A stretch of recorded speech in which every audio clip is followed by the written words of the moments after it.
like, share, and subscribe. Wishing you happiness and good luck every day. Let's be honest. Have you ever made an investment decision that just felt right in your gut, only to watch it go completely horribly wrong? Yeah, you're not alone.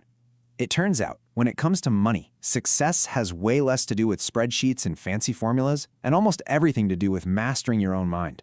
So let's dive into this, because what we're about to unpack explains so much about why we all make the financial mistakes we do. Now get this. This quote is from a market expert, Frank Cappiello, a panelist on a major financial show. He flat out admitted that his entire outlook on the market changed, not because of earnings reports, not because of economic data, but because of a change in psychology.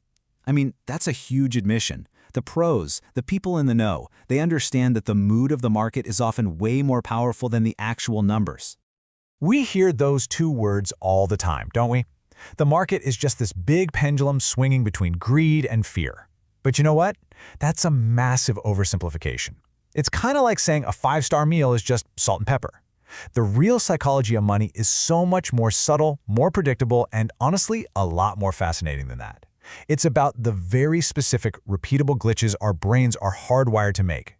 So here's our game plan for this explainer. First, we're going to prove that you're not nearly as rational as you think you are. Then we'll pinpoint the exact financial glitches in your brain that are costing you money. We'll look at some epic, real-world crashes caused by these glitches. We'll bust the whole myth of smart money. And then, finally, we'll get to the most important part, how you can actually become a smarter investor by protecting yourself from, well, from yourself. All right, Section 1. To show you exactly what I mean about our brains being more complicated than just simple greed and fear, we're going to play a little game. Now, this isn't just for kicks. It brilliantly lays out the core challenge of investing. So here's the game, and the twist is, this isn't about picking your favorite number, it's about guessing what everyone else is going to do. Let's think this through together. Okay, if everyone just chose randomly, the average would be about 50, right? So 2/3 of that is about 33. Simple enough? Maybe you pick 33. But hang on, if everyone is smart enough to figure that out, then everyone's going to pick 33. And if they do that, the average is now 33, and 2/3 of that is 22. Do you see the rabbit hole we're going down? This game isn't about numbers at all. It's about predicting the psychology of the crowd. And that right there is the stock market in a nutshell. Okay, so let's move on and see how this all connects. That little game shows us that we're always thinking in layers. But on top of that, our brains come with some, well, let's call them standard issue glitches. These are cognitive biases that predictably, almost automatically, lead us to make bad financial decisions. And these aren't random errors. They are systematic, repeatable mistakes in judgment. So the first major glitch is called representativeness. This is basically our brain's tendency to judge a book by its cover. We see a hot new tech company that's growing like a weed, and we immediately think that's a great stock because it fits our stereotype of a winner. We do this even if the underlying stats, like its insane valuation, are just terrible. We constantly mistake a good company for a good stock, and believe me, those two are very often not the same thing. And this table just illustrates the problem perfectly.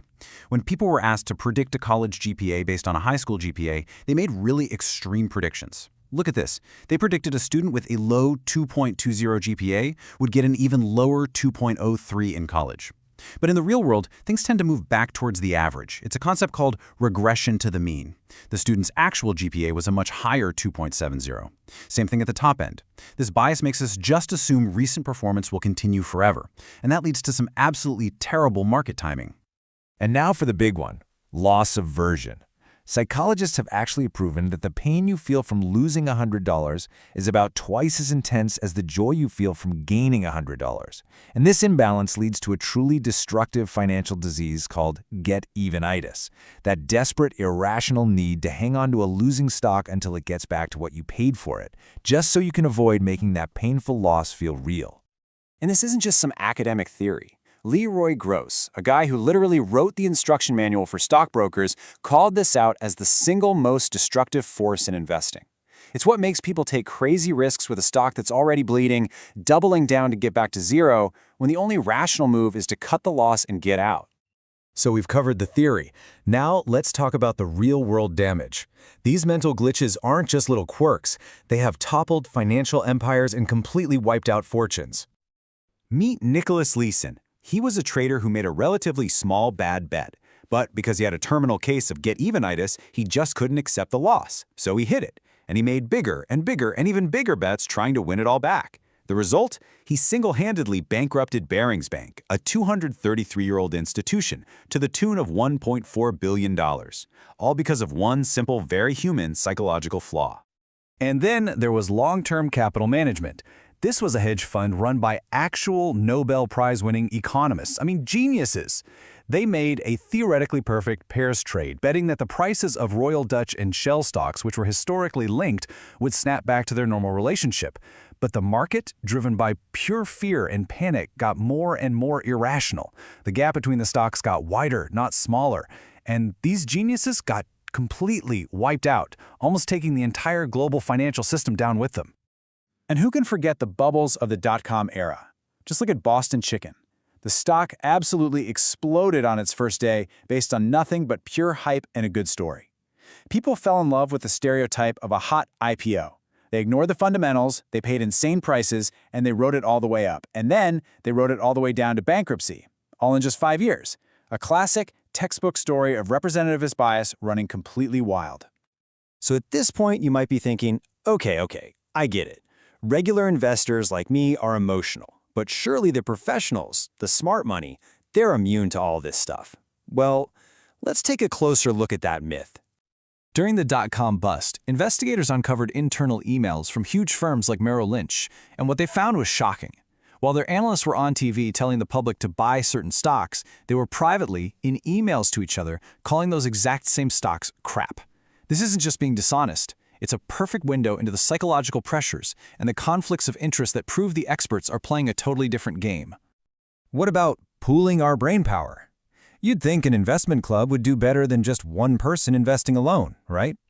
Well, the data is just shocking. Studies show that investment clubs, on average, perform worse than individual investors, and both of them tend to underperform a simple market index fund. You know why?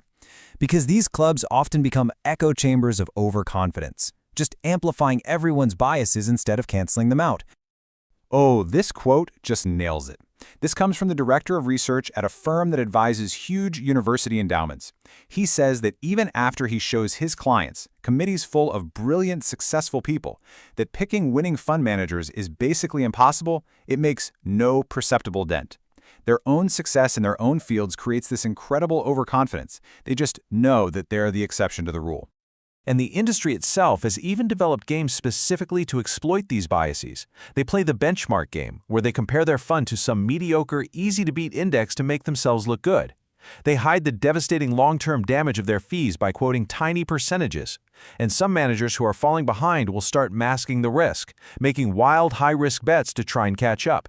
They are literally using your own psychology against you. Okay, so this all sounds pretty bleak, I know. If individual investors are biased, groups are biased, and even the experts are biased, what hope is there for any of us? Well, that brings us to our final and by far most important section. This really is the million-dollar question, isn't it? If you can't trust the so-called experts, and you can't even fully trust your own gut, what's the solution? The answer isn't to try and become some super genius who can outsmart everybody. The answer is much, much simpler and a lot more profound. The author of the book we're drawing from, Heuristic-Driven, he boils it all down to this. The single smartest move for most people is to just stop playing the game, to accept that you are vulnerable to these psychological traps, to accept that most of the professionals are too. So instead of trying to beat the market, you just buy the market through low-cost, diversified index funds. It's an act of humility that protects you from your own biggest enemy, yourself. So, what's the ultimate takeaway from all this? It's that the most important financial battle you will ever fight isn't on a stock chart. It's right here in the space between your ears. Recognizing that your own brain can be your biggest enemy isn't a weakness. It's actually the first step toward real financial wisdom. So the real question this leaves us with is, what system are you going to build to protect your portfolio from your own worst instincts? You know, we're always told that the market is all about numbers, right? Hard data, spreadsheets, earnings reports. But what if the biggest driver, the thing that really moves the needle, is our own human psychology? Today, we're diving into behavioral finance. It's this fascinating idea that the weird, hidden quirks of how our brains work are what truly shape the markets. We're going to look at why we all make the financial decisions we do, and why, a lot of the time, they're completely against our own best interests. You've definitely heard this before. You're watching the news, a stock takes a nosedive, and some expert comes on and says, "Oh, it was a change in psychology." Meanwhile, the company itself is doing just fine. Sales are good, profits are steady, nothing fundamental has changed. It's such an easy thing to say, but it doesn't really mean anything, does it? What is a change in psychology, really? For years, the go-to answer was always greed and fear. The idea that our entire complex global economy is just a giant seesaw, bouncing back and forth between those two raw emotions. But come on, is it really that simple? That just feels a little thin, doesn't it? There has to be more to the story. And there is.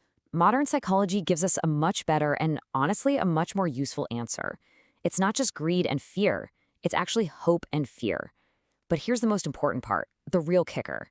We humans make predictable, repeatable mistakes. Our errors aren't random, they follow patterns. And if you can understand those patterns, that's when you can really start to understand the market. So this new way of thinking, it doesn't just add a little flavor to the old models, it blows them up.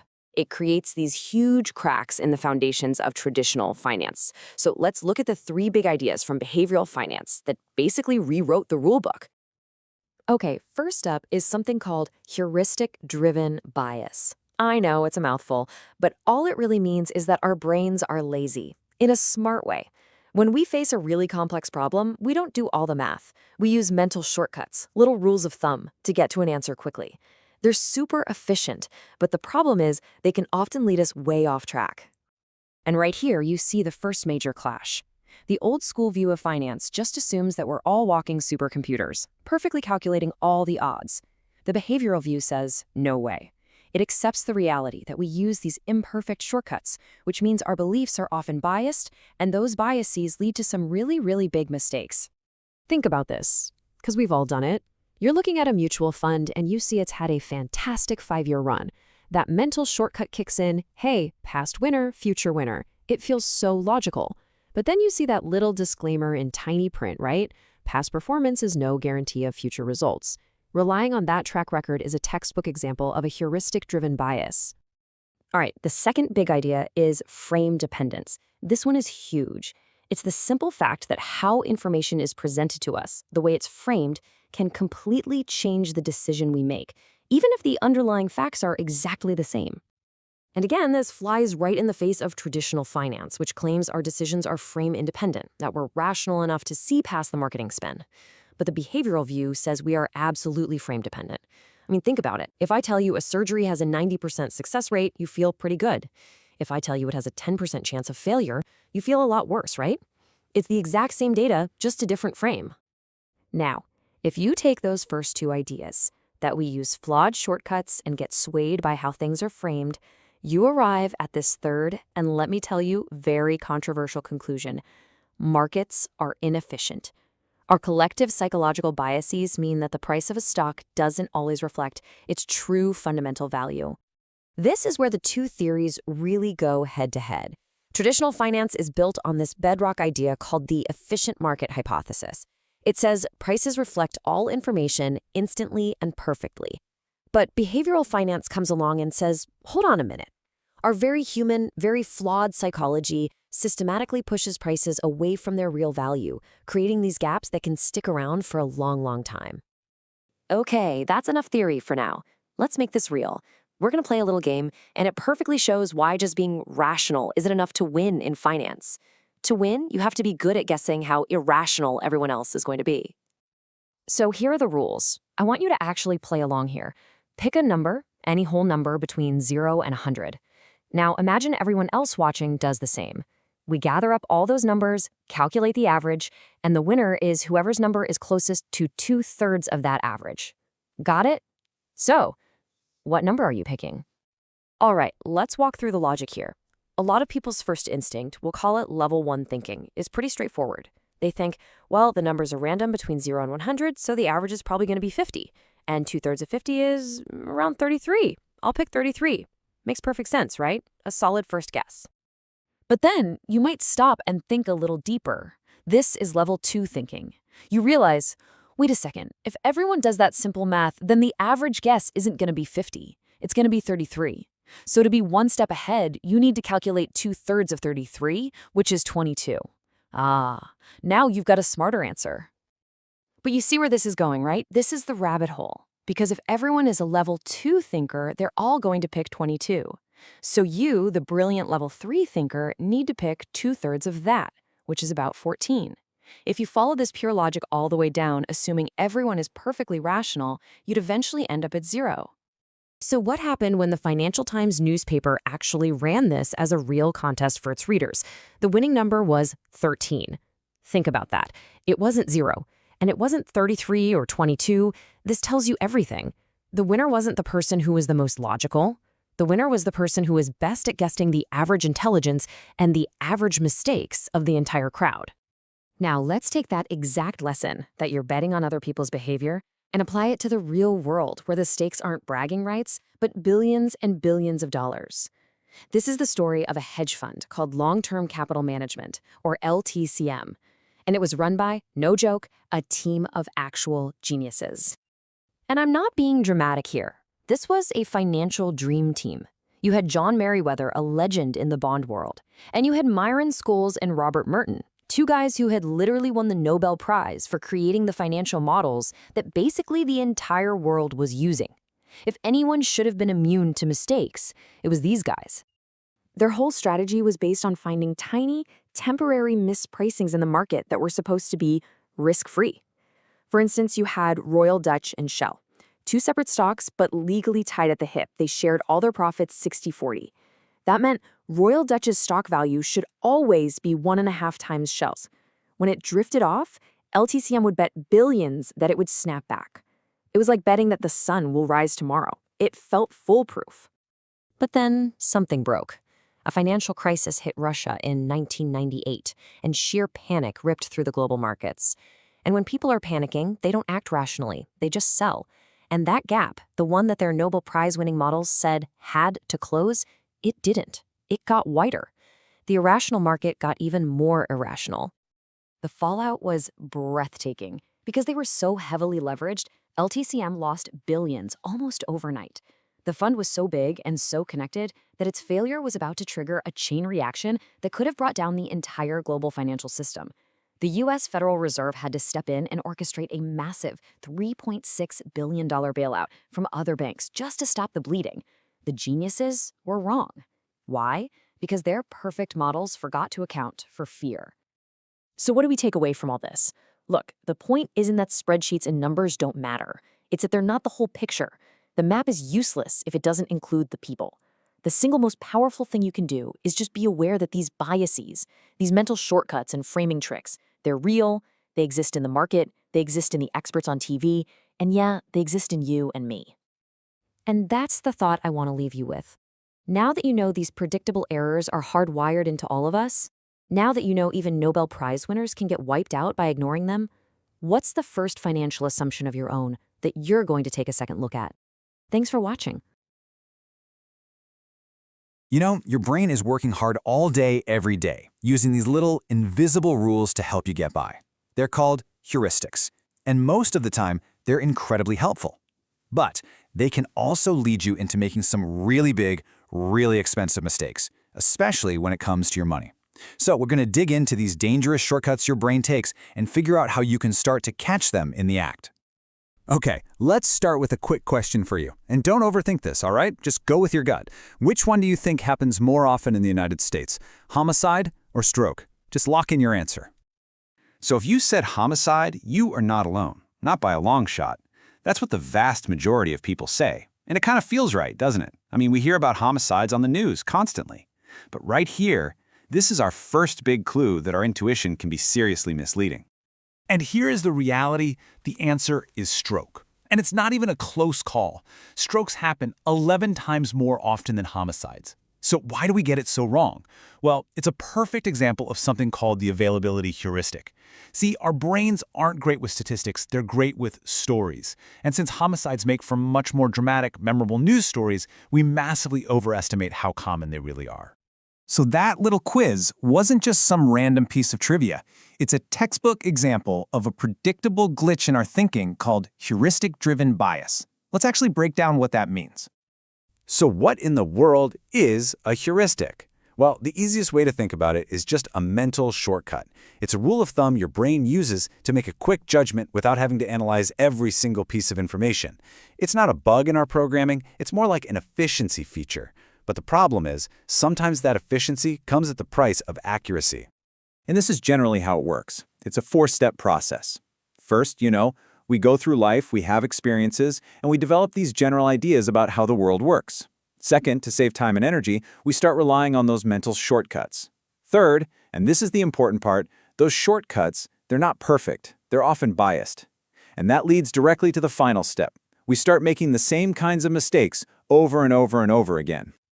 Now let's get into another really powerful one. This one is called representativeness, and it's all about our brain's love of using stereotypes to make snap judgments. Representativeness is basically our tendency to judge something based on how well it fits a stereotype or a typical case that we have in our head. So for example, you see a student with a 4.0 GPA in high school.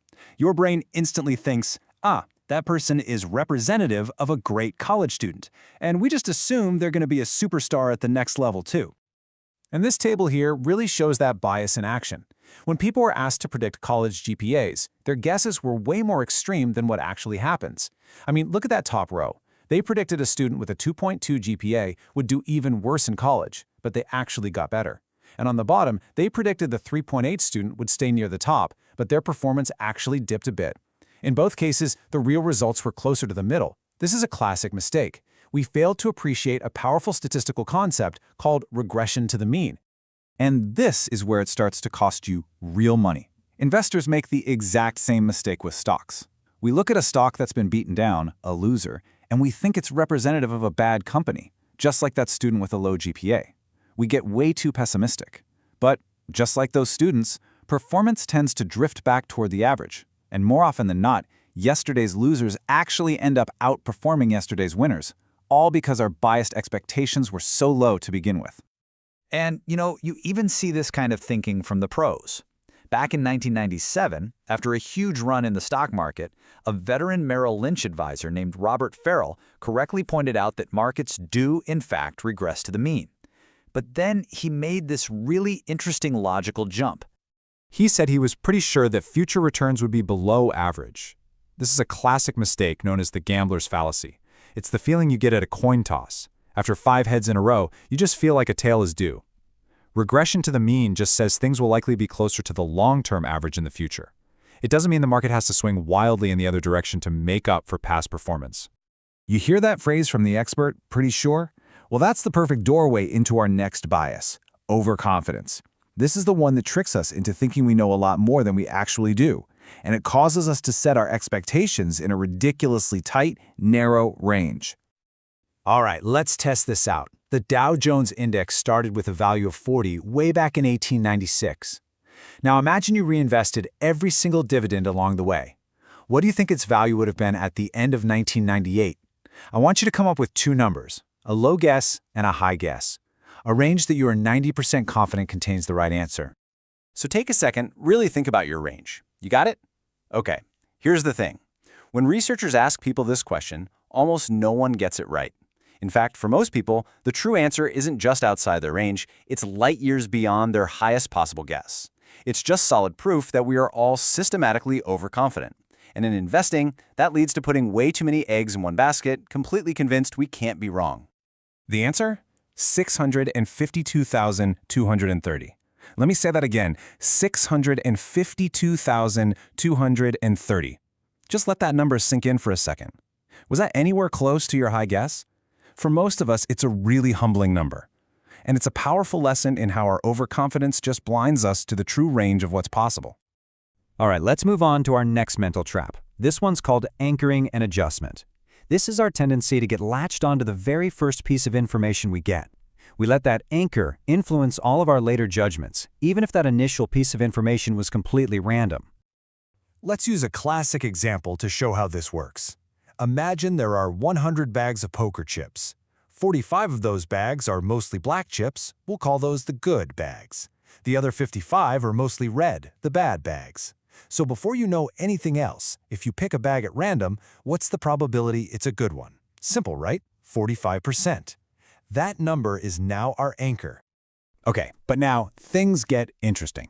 You get some powerful new evidence. You reach into the bag, you pull out 12 chips, and you get 8 black ones and 4 red ones. Now, that seems like pretty strong evidence that you picked one of the good bags, right? So how do you adjust from that initial 45% anchor? What do you think the new probability is? And this right here shows just how stuck on that anchor we get. Most people's guess is somewhere around 67%, which basically just matches the sample of chips they drew, but the mathematically correct answer is actually 96%. Why so high? Because the odds of pulling that many black chips from a bad bag are incredibly small. The new evidence is so powerful it should almost completely erase our initial guess, but our brain gets stuck on that first number, and we just fail to adjust nearly enough. So far, we've been talking mostly about these, errors in how we think. But our emotions, man, they play a huge role in this too. A lot of the time, it all boils down to one simple, powerful feeling: the fear of the unknown. Psychologists have a name for it. They call it ambiguity aversion. This quote comes from Herbert Allison, who was the president of Merrill Lynch during the 1998 crisis involving a hedge fund called Long-Term Capital Management. Regulators were terrified that if this one fund failed, it could drag the whole global financial system down with it. Was it a sure thing? Of course not. But Allison's words just capture the feeling perfectly. The risk wasn't just that it was big, it was that it was unknown. And it was the fear of that abyss that drove the decision to step in and organize a bailout. So here's the most important thing to remember. These heuristics, availability, representativeness, overconfidence, anchoring, they're not going anywhere. They are hardwired into how we think. The goal isn't to somehow eliminate them, because you can't. The goal is to develop the awareness to just recognize when they might be leading you in the wrong direction. Recognizing that bias is happening is always the first and most crucial step. And that really leaves us with one last thought. We've seen over and over how our intuition, our gut feelings, can be systematically flawed. A gut feeling is really just a quick guess, and it's a guess that's being shaped by all these hidden biases. So the next time you're about to make a big financial move, you just have to ask yourself, are you really willing to bet your future on what amounts to just a guess? Welcome to The Explainer. Today we're going to talk about a fundamental bias that shapes pretty much every decision we make, especially when it comes to money. It's called frame dependence. And it's this wild idea that how a choice is presented to you can actually be more important than what the choice really is. Okay, let's kick things off with this really simple but powerful idea from economist Merton Miller. In a perfectly logical world, it's all about substance, not style. Moving a dollar from one of your pockets to the other, well, it doesn't make you any richer, right? It's a totally transparent act. But what happens when the frames we see every day are designed to be the exact opposite of transparent? Yeah, because we don't live in that perfectly rational world. Our brains, they really struggle to see through what we call opaque frames. And that's the core of frame dependence. When the way a choice is presented is so powerful, it literally changes what it means to us, and it changes our decision, even if the underlying value is exactly the same. How you see it can change everything. All right, so here's our game plan. We're going to start with the biggest driver behind all of this, that deep, gut-level fear of losing. Then we'll get into the sneaky mental traps that fear sets for us. After that, we'll look at how we can actually flip the script and use framing to our advantage. And finally, we'll dig into the emotional illusions that quietly pull the strings on our choices. Okay, so it all starts right here, with one of the most powerful, most primal forces in our psychology: our intense, visceral hatred of losing anything. So I want you to take a second and honestly consider this choice. It was first posed by the incredible psychologists Daniel Kahneman and Amos Tversky. Now, mathematically, both of these options have the exact same expected outcome, a loss of $7,500. But if you're like most people, you picked B, the gamble. Why? Why on earth would we choose a risky path over a sure thing? Well, it's because our brains aren't just calculating odds, they are scrambling to avoid the feeling of a guaranteed loss. In this chart, man, this brilliantly shows us why. It's a phenomenon called loss aversion. The research is pretty clear. The psychological pain of losing a dollar is about 2.5 times more powerful than the pleasure of gaining that same dollar. We are just fundamentally wired to avoid losses way more than we are to chase equivalent gains. And this powerful imbalance, it drives some really predictable and often really expensive behaviors.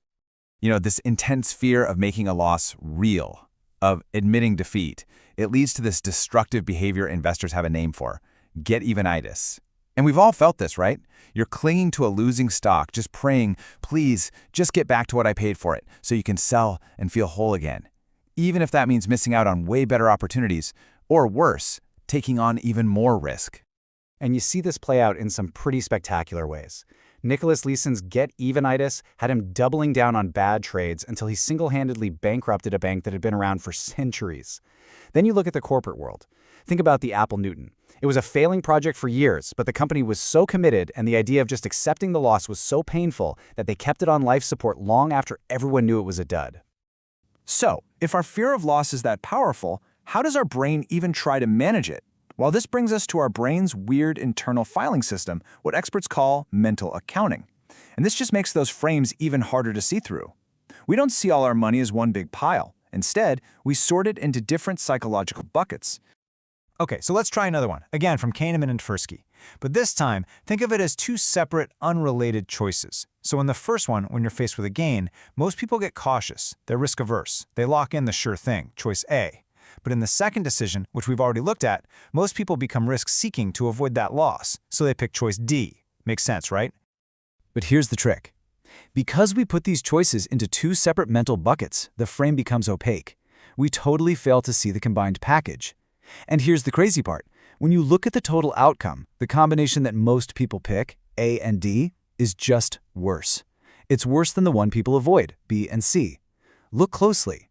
In every single possible scenario, B and C is the better choice. By treating them as separate problems, you are literally leaving a free $100 on the table, all because of how the problem was framed. Okay, so if frames can be used to trick us, here's the next logical question. Can we flip the script? Can we actually use them to our own advantage? And the answer is absolutely yes. It's a practice called hedonic editing, and believe it or not, we do this all the time, often without even knowing it. Hedonic editing is, well, it's like becoming the editor of your own financial movie. It's the act of framing outcomes, consciously or not, to make yourself feel better.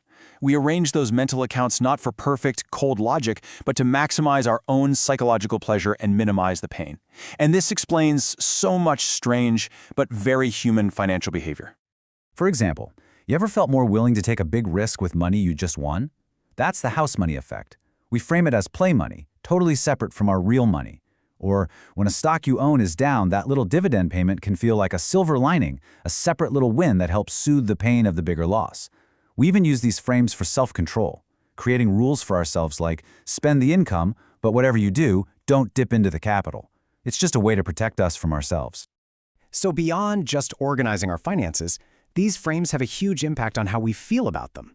And this brings us to two final, really powerful emotional illusions that twist our perception of both the past and the future. And they make us act in ways that, well, they aren't always in our best interest.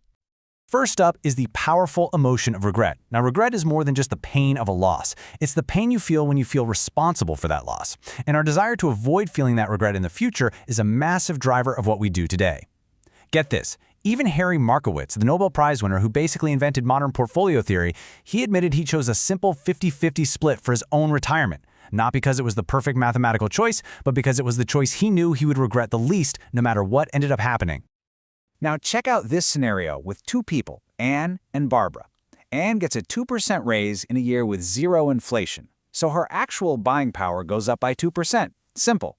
Barbara gets a much bigger 5% raise, but inflation was at 4%, so her real gain was only 1%. So in pure economic terms, Anne is clearly doing better, no question. So here's the million-dollar question. Who do you think felt happier? And who is more likely to start looking for a new job? The research on this is really clear. Most of us say Barbara was happier, and Anne was more likely to leave. This is the money illusion. Even when we know, logically, that Anne is better off, our emotional reaction gets totally hijacked by the bigger nominal numbers. Barbara's $1,500 raise just feels way more significant than Anne's $600, even though it's worth less in the real world. So, we've seen how deeply these frames are buried in our thinking, from how we look at risk all the way to how we feel about our own paycheck. So what's the final, most important takeaway from all of this? I think it's this. Our financial mind is not a calculator, it's a storyteller. And our decisions are constantly being shaped by this mix of mental shortcuts and really powerful emotions. The form of a problem often matters more than its substance. Our hatred of loss is this primal force that can lead us way off course. We carve up our financial world into these little mental accounts that aren't always logical. And powerful feelings like the sting of regret or the siren song of a bigger number on a paycheck, they can easily make us ignore cold, hard logic. You know, the ultimate goal here isn't to become some perfectly rational robot that's totally devoid of emotion. That's impossible, and it's probably not even desirable. The goal is simply to be aware that these frames exist. By understanding them, you give yourself the power to just pause, to look past the initial presentation, and to see through the illusion. And that lets you make a more conscious, more deliberate choice. And ultimately, that's the most powerful frame you can possibly adopt. Today, we're diving deep into a huge question in finance. Is the market some kind of perfect, logical machine, or is it actually, well, a lot more human? Driven by emotion, by mistakes, and by some really predictable quirks in our psychology. The answer, trust me, could change how you think about everything. Imagine this. You're thinking about investing a lot of money, and the guy across the table, a Nobel Prize winner no less, says that to you. It's confident, right? A little bit arrogant, for sure. And it perfectly captures this multi-trillion-dollar fight at the very heart of how markets work. So the man who said that was Myron Scholes, one of the partners at the hedge fund Long-Term Capital Management, or LTCM. And he was talking to an investor who was skeptical, who just wasn't sure there were enough mistakes or anomalies in the market to profit from. And Scholes' reply was basically, your doubt, the fact that you don't believe this, that's exactly why we can make money. And that really gets us to the core of the debate. On one side, you have the traditional view. Markets are efficient. All the information is out there, and it gets priced into a stock instantly. But on the other side, you've got this field called behavioral finance, which says no way. It argues that the market is absolutely full of mistakes, and they're all driven by the messy, flawed wiring of the human brain. So, what's the big idea here? Well, the folks in the behavioral finance camp say these market slip-ups aren't just random noise. They believe they have a very specific, identifiable cause. It really boils down to a simple cause and effect relationship. The cause is us, our psychological biases, the mental shortcuts we take, our emotional reactions.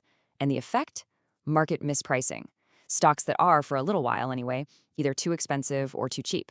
And for a hedge fund like LTCM, those little mispricings were, as they put it, like sucking up nickels from all over the world. Okay, so let's dig into our first specific psychological bias. It's a big one, called the representativeness effect. And it explains this really strange thing that happens in the market with stocks that have been big winners or big losers. So what is representativeness?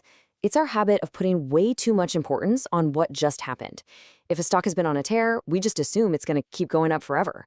If it's been in a nosedive, we figure it's going to zero. We take what's happening right now and project it way out into the future. And what happens because of that?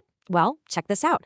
This chart shows the absolutely stunning reversal that happens over the next few years. The stocks that were the losers, the ones everybody hated and gave up on, they didn't just bounce back. They ended up outperforming the market average by about 30%. And the winners, the darlings everyone was piling into, they actually underperformed by 10%. So you see what's happening, right? Our initial overreaction, which is driven by this representativeness bias, creates a mispricing. We push the prices of winners way too high and losers way too low. But sooner or later, reality has a way of catching up, and the prices snap back, creating this really predictable reversal. Now let's move on to our next bias, and this one's kind of the flip side of the coin. It's called conservatism, and it's all about how we handle brand new information. So if representativeness is about overreacting to a trend, conservatism is all about underreacting to new facts. When a company comes out with some surprisingly good or bad news, we tend to be really slow to change our minds. We get anchored to our old beliefs, and we only adjust our view a little bit at a time instead of all at once. And you can actually see the result of this in the data. This chart shows what happens in the 60 days after a company has an earnings surprise. The stocks with the good news didn't just pop on day one and that was it. No, they kept drifting up by about another 2% over the next 2 months. And you see the exact same thing in reverse for the stocks that had bad news. They call this post-earnings announcement drift, and it's a direct result of our conservatism bias. The market sees the good news, but it's like it doesn't quite believe it at first. It's slow on the uptake. And it takes time for that new reality to get fully baked into the price. And that creates this slow, predictable movement. So we've seen these little short-term effects. But what about the really big picture? Can these same psychological biases cause the entire market to just lose its mind and detach from reality for months or even years at a time? To answer that, you have to get your head around two different ideas of value. First, there's market price. That's simple. It's the price you see on the screen, what people are willing to pay for a stock right now. Then there's fundamental value.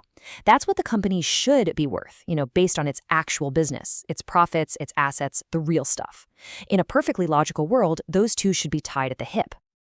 But as the research from economist Robert Shiller shows, they often aren't linked at all. I mean, look at this timeline. It plots the market's actual price against its fundamental value, and you can see these gigantic gaps, these bubbles that formed before the big crash in 1929 and the nasty bear market in 1973. Prices can get totally detached from reality for years on end, but the big takeaway is that, eventually, they always seem to come crashing back down to earth. In fact, this is the exact data that Shiller showed to the Federal Reserve back in December of 1996. Just look at these numbers. The price-to-earnings ratio was at 28 when the historical average was more like 14. The dividend yield was less than half of what it normally was. I mean, the market was just flashing these bright red warning signs. And it was just 2 days later that the Fed chairman, Alan Greenspan, gave his now famous irrational exuberance speech. So if the market is this inefficient and it's full of all these predictable patterns, then making money should be easy, right? You just find the bias and bet against it. Well, let's go back to that firm from the beginning, Long-Term Capital Management, because their story is a massive cautionary tale. For a few years, LTCM did exactly that. I mean, they had a team full of Nobel laureates, and they were brilliant at exploiting these tiny little pricing mistakes, and they made incredible returns. But then, around 1997, the easy money started to dry up. So they started making bigger, much riskier bets.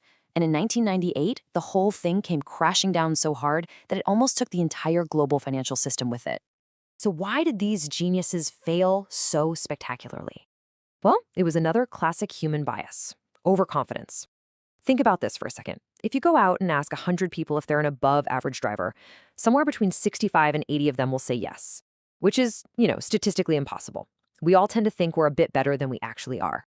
And the Nobel Prize winners at LTCM were no different. They were just so sure they were right that they took on risks that could and did completely wipe them out. This quote from another Nobel laureate, William Sharpe, just hits the nail on the head. The very financial theories that the partners at LTCM helped write also contained the warning. Yeah, the market might be inefficient, but trying to take advantage of that carries its own huge risks. There is no such thing as a free lunch, and there's definitely no such thing as a risk-free 40% annual return. And that really leaves us with the final and maybe most important takeaway. The evidence is pretty overwhelming that our own psychology, our overreactions, our stubbornness, our overconfidence, it leaves its fingerprints all over the financial markets. So the final question isn't just about how the market works. It's about how we work. What are the invisible biases that are quietly shaping the financial choices you make every single day? You see them all the time on TV, right? The Wall Street gurus looking straight into the camera, telling you with absolute certainty where the market is headed next. But what if I told you that during one of the biggest bull markets in history, they were all, and I mean all of them, spectacularly wrong? We just assume these experts have some kind of edge. They've got the fancy degrees, the powerful computers, access to all this data. But are they really any better at this than you or I? Well, today we're going to dig into a specific moment in time when the so-called smart money got it completely backward. And more importantly, we're going to understand why. All right, let's time travel a bit. The year is 1997. The dot-com boom is starting to really cook. The economy is humming along, and the stock market is just on an absolute tear. It feels like a party that will never end, and everyone wants to know, how long can this possibly last? And at the center of all this, you had figures like Abby Joseph Cohen from Goldman Sachs. She wasn't just another analyst, she was a market celebrity, a maven, as Barron's called her. The media, the public, we all treated people like her as if they had a crystal ball, like they could see the future and tell us all what to do. And just look at these returns to see why. The S&P 500 exploded by 34% in 1995. Then it followed that up with another 20% gain in 96. I mean, these are the kinds of numbers you dream about, and they create this immense pressure. After 2 unbelievable years, what on earth was going to happen next? Well, here's where the story takes a wild turn. The top strategists on Wall Street, when polled, came to a consensus. They predicted the market would actually go down slightly in 1997. So what happened in reality? It rocketed up by more than 22%. They weren't just a little off, they were wrong in the completely opposite direction. So what gives? Was it just a fluke? Were they all incompetent? No, it's something much deeper, something much more human. This wasn't a failure of their financial models. It was a failure of the human mind, driven by a powerful psychological glitch that affects all of us, even the certified geniuses. And that brings us to our first major culprit. It's called the gambler's fallacy, and it's that little voice in your head, that powerful gut feeling that says things have to even out eventually, that the universe keeps some kind of cosmic balance sheet. The name says it all. Picture yourself in a casino, standing at a roulette table. You watch the ball land on black. Then it lands on black again, and again, 10 times in a row. There's this incredibly powerful urge inside you that screams, it's gotta be red next, bet everything on red, it's overdue. That feeling, that's the gambler's fallacy. But here's the thing, the roulette wheel has no memory. The odds are 50-50 on every single spin, no matter what happened before. Now, this is the exact same flawed logic the Wall Street strategists applied to the market. They saw 2 huge up years, 2 streaks of black on the roulette wheel, and their brain screamed that a reversal was due. But here's the crucial part. They didn't just predict a return to an average year. They went even further, predicting a below average, even negative year, as if the market had to somehow overcorrect to balance things out. Okay, so the market starts 1997 by going up and up and up, proving them all wrong. You'd think that by the middle of the year, they'd look at the evidence and say, whoops, maybe we got this wrong. But that's where a second powerful bias kicks in, and it's a doozy: overconfidence. This quote from strategist Marshall LeCuff is just perfect. It's so revealing. He's admitting he was surprised, that he was humbled. But think about what that really means. Being surprised is a classic sign of overconfidence. It means you were so sure about your initial prediction that any other outcome seems genuinely shocking. You see, this is the real trap of overconfidence. It makes us create prediction ranges that are way too narrow. We'll say something like, the market will finish the year somewhere between up 2% and down 2%. We build this tiny little box for what we think is possible. But the real world is messy and chaotic and rarely fits in our neat little boxes. So when the market actually goes up 15%, we're not just wrong, we're completely floored. So did being humbled teach them a lesson? Not even a little bit. They dug their heels in even deeper. Polled again in June of 97, with the market already way up for the year, they predicted it would plunge more than 10% by year end. They just doubled down on the gambler's fallacy. And then, when making predictions for 1998, they underestimated the market's strength again. It just goes to show you how hard it is to learn when these biases have their hooks in you. But hold on, the experts weren't the only ones in the grip of a psychological bias. While all the smart money was calling for a crash, the general public, the everyday investor, was doing the complete opposite. They were falling for a different, but just as powerful, mental trap. This right here is the psychological tug-of-war that was happening. The strategists, looking at decades of market history, saw this hot streak as a weird anomaly that just had to reverse back to normal. But the individual investor, seeing their neighbor buy a new car from their tech stocks, saw a trend that just had to continue. One group expected a reversal, the other expected the trend was the new normal. Both were desperately trying to find a pattern in the noise. And this whole conflict came to a dramatic head in the summer of '98. On one side, you have Ralph Acampora, a technical analyst. This is a guy who looks at charts and investor sentiment. He saw weakness, went on TV, and basically yelled fire in a crowded theater, predicting a huge drop. On the other side, you still have Abby Cohen, the fundamental analyst, who looks at things like corporate profits. She went on TV right after him and said, "Everyone calm down, the economic fundamentals are still solid." It was this incredible public battle between market sentiment and hard data. So what's the real issue here? Why are all these incredibly smart people making such basic errors in judgment? Well, it all boils down to a fundamental misunderstanding of one of the most powerful forces in the universe: randomness.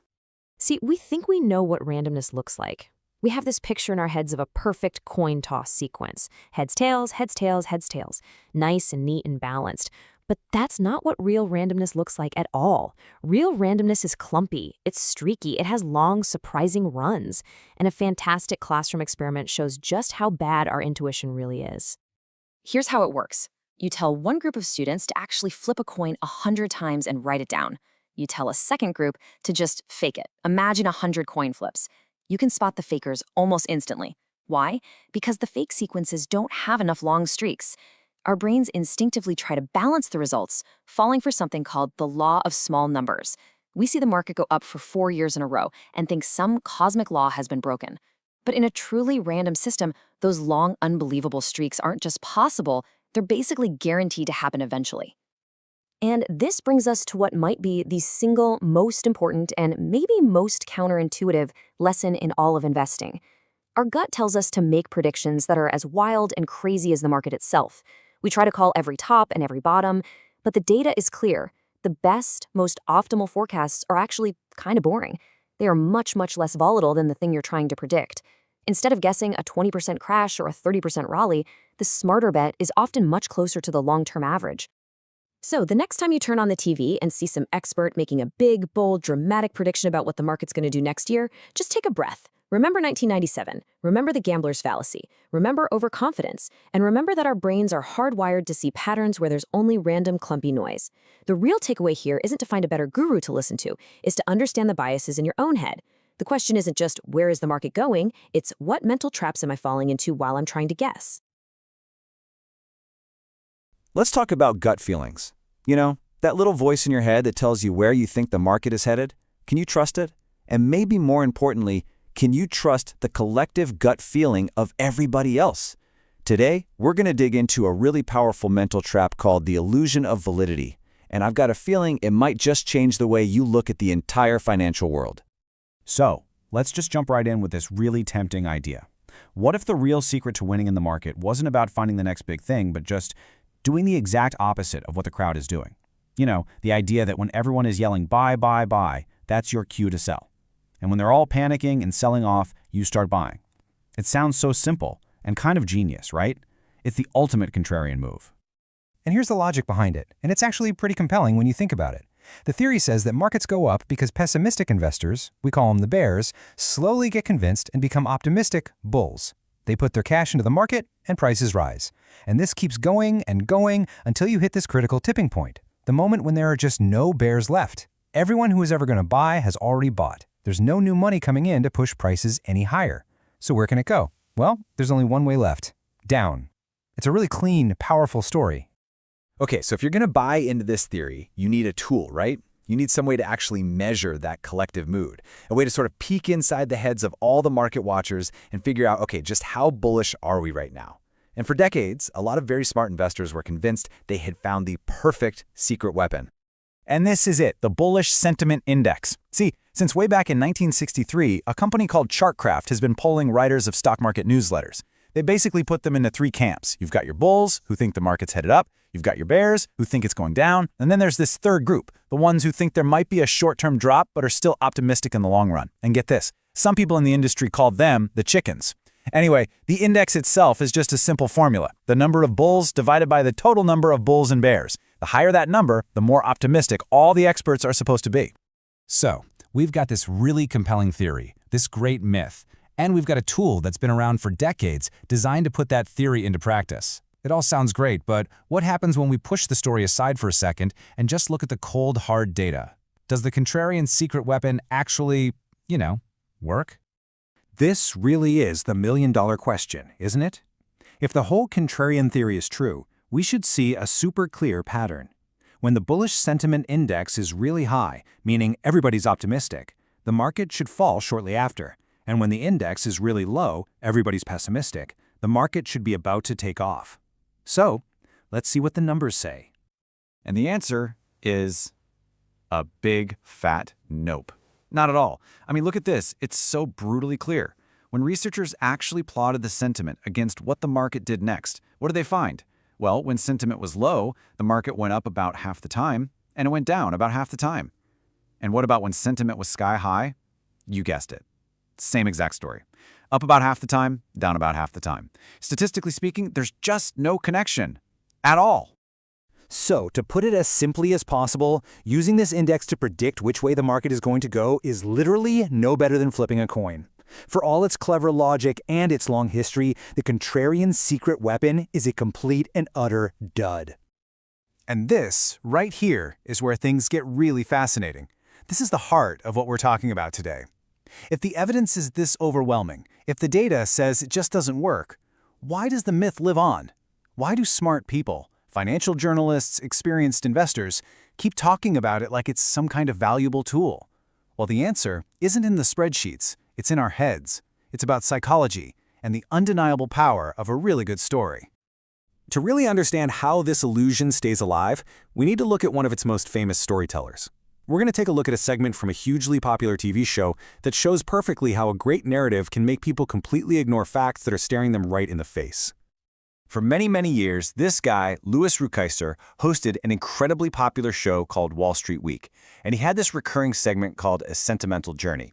And he'd kick it off just like this, basically telling his audience that these newsletter writers, well, their opinions were only good for one thing, betting against them. He was setting the stage, getting ready to show everyone what looked like undeniable proof that you should always, always do the opposite of what they say. And this is how he did it. It was masterful, really. He would take his audience on this carefully selected tour through history. He'd point to 1963, when the bulls were at a record low, and what happened next? The Dow soared. Then he'd jump forward a decade. The bulls were at a giddy 62%, and what happened? The market tanked. He would just keep laying out these perfect examples, one after another, each one hammering home that contrarian story. It was entertaining, it was persuasive, and frankly, it seemed totally convincing. He presented this airtight case, right? He left his audience completely convinced. But you've got to ask yourself, is that the whole story? What about the data points that didn't fit his neat little narrative? What was he leaving on the cutting room floor? And this right here, this slide, shows you the magic trick. On the left, that's the journey Rukeyser took us on, a perfect string of hits that all confirm his theory. Low sentiment, market goes up. High sentiment, market goes down. Beautiful. But look at the right side. That's the journey he didn't take us on. That's the timeline of all the misses, the times when sentiment was high and the market just kept on climbing, or the times when sentiment was low and the market fell anyway. By only showing one side of the ledger, he created a story that was incredibly powerful, but also completely misleading. And here's the thing. This isn't just some weird quirk of the financial world. What Louis Rukeyser did so masterfully, and what, frankly, we all do in our own lives all the time, it has a name. It's a fundamental shortcut our brains take to make sense of a complicated world, but it's a shortcut that can lead us way, way off track.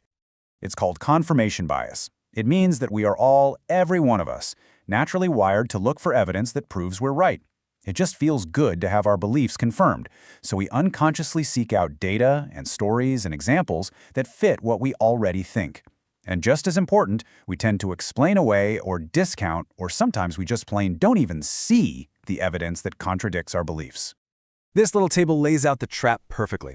If you're a believer in the contrarian theory, your brain is always scanning for the hits. So, when sentiment is bearish and the market goes up, bam, that's a hit. It confirms your theory. When sentiment is bullish and the market drops, bam, another hit. But what about those other two boxes, the misses? The times the market rises when everyone is bullish or falls when everyone is bearish. Our brains tend to just ignore those. We call them flukes or outliers. We don't let them damage the main story we believe in. And that is how this illusion builds and gets stronger over time. It's a pretty simple four-step process. First, we hunt for the hits that tell us we're right. Second, we automatically ignore or explain away the misses that tell us we might be wrong. Third, by only looking at that hand-picked evidence, our brain connects the dots and we start to see a pattern that isn't actually there.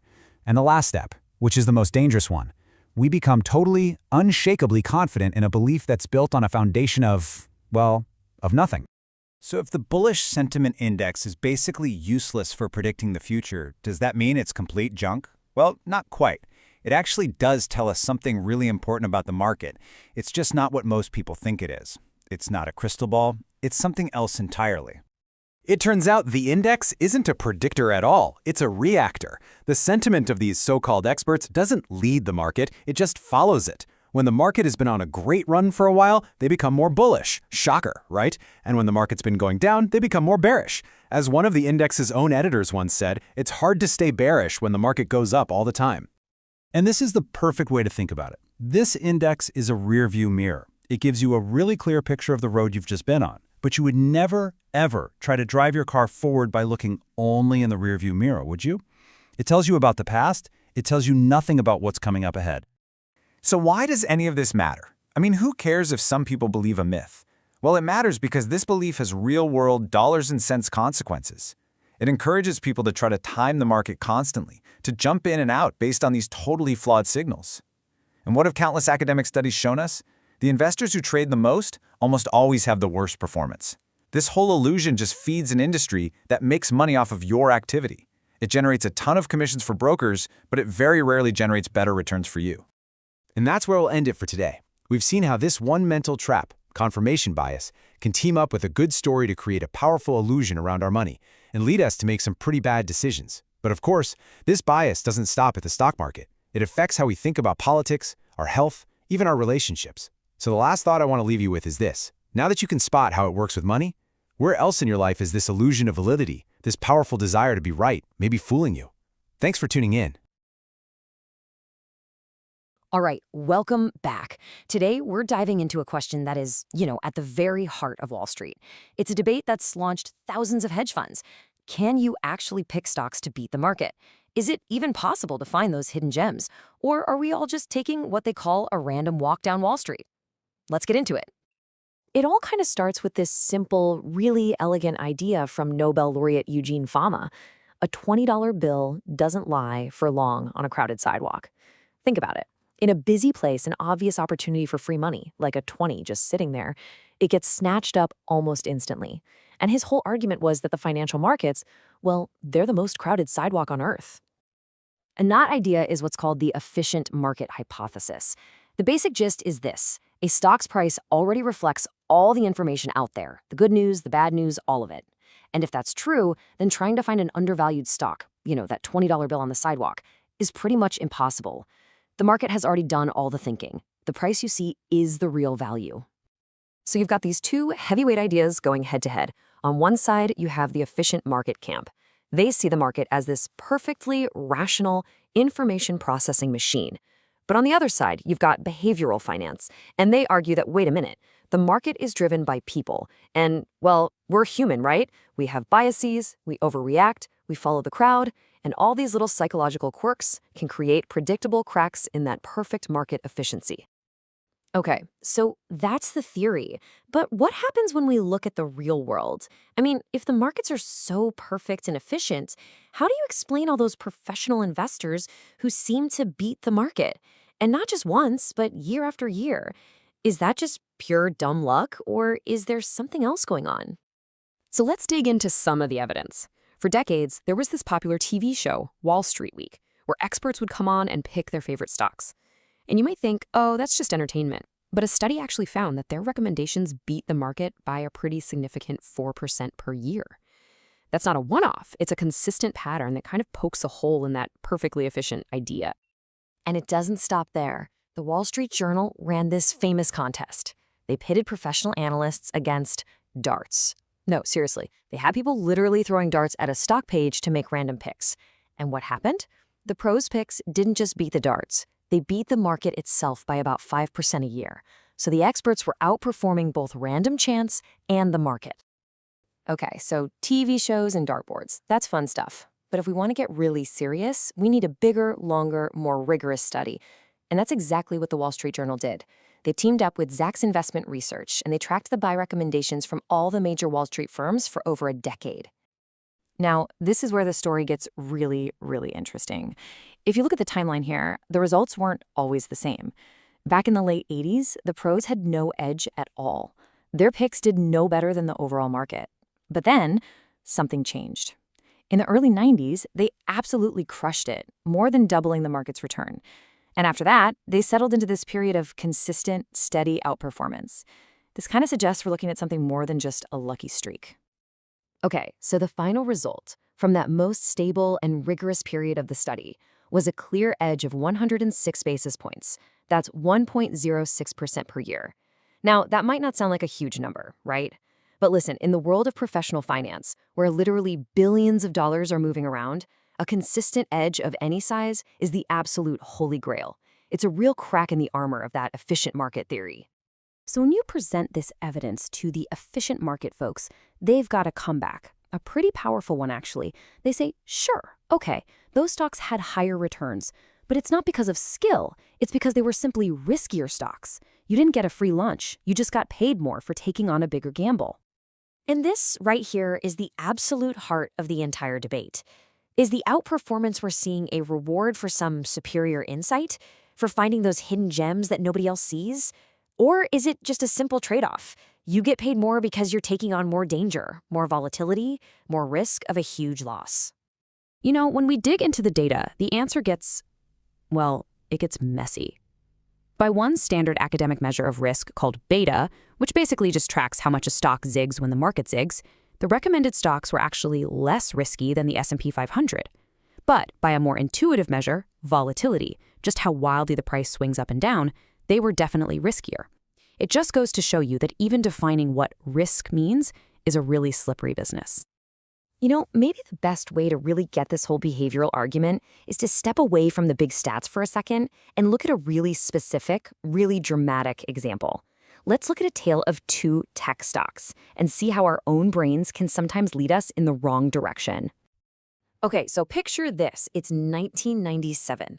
On one hand, you've got Dell Computer. They are the darling of Wall Street, an absolute powerhouse. Sales are on fire, earnings are doubling, the stock's been a rocket ship. It is the very definition of a winning company. And then, on the other hand, you have Unisys. It's this old, struggling computer company that's lost billions, it's laid off most of its workers, and the stock is just in the gutter. It's the definition of a corporate dud. So, just pause here for a second. Based on what you just heard, which stock would you bet on for the next year? The soaring success story Dell or the down-and-out loser Unisys? Really think about it. Where would you put your money? Well, a group of researchers asked a bunch of MBA students. These are the people studying to be the pros. They asked them this exact same question, and their answer was pretty clear. They expected Dell, the good company, to just crush Unisys, the bad company. Seems like the most obvious bet in the world, doesn't it? And then the actual results came in, and wow, Dell had a phenomenal year, don't get me wrong. It returned a massive 216%, an incredible investment. But Unisys, the loser, the company everyone had written off for dead, it returned an absolutely jaw-dropping 270.5%, completely blowing the market darling out of the water. How is that even possible? So what on earth happened? Well, it all comes down to this mental shortcut our brains take called the representativeness heuristic. We just instinctively believe that a good company, one with great sales and a great story, must be a good stock that's going to give us high returns. And the flip side is we assume a bad company must be a bad stock. The market had already priced in all of Dell's incredible success, while everyone had become way too pessimistic about Unisys. And that created this massive opportunity for anyone willing to bet against the herd. Okay, so what we're learning here is that the market does seem to have these little glitches, these behavioral blind spots. But that leads to the really big question, maybe the most important part of this whole discussion. Just because you know these biases exist, does that mean you can easily make money from them? And you've got to hear this quote. It's amazing because it's from the actual academics who discovered this whole winner-loser effect. Even they admitted that when it came time to actually put their own money into a portfolio of these loser stocks, it was emotionally terrifying. They said when their group saw the actual list of broken down companies, they just chickened out. It's because we're not fighting the market. We're fighting ourselves. We're fighting that exact same bias that makes us fall in love with good companies. We're fighting this intense fear of regret. The pain we'd feel if we bet against the crowd and it turns out we were wrong. And maybe most of all, we fight our own overconfidence, that really dangerous belief that we are the special one who's smart enough to avoid all these mental traps. And this all leads to the real bottom line. The evidence strongly suggests that markets are not these perfect rational machines. Human psychology creates real opportunities. But, and this is a huge but, that does not mean beating the market is easy. In fact, for most of us, it's incredibly hard. So what are you supposed to do with all this information? Well, the most practical advice seems to be this. First, just know and accept that these biases are real and they affect you. Second, for your own financial well-being, it's often best to act as if the market is efficient, even when you know it's not perfect. And third, what that usually means in practice is holding a broadly diversified, low-cost portfolio, like an index fund, instead of trying to outsmart everybody else. You know, at the end of the day, the evidence shows the market has flaws because it's made up of flawed emotional people.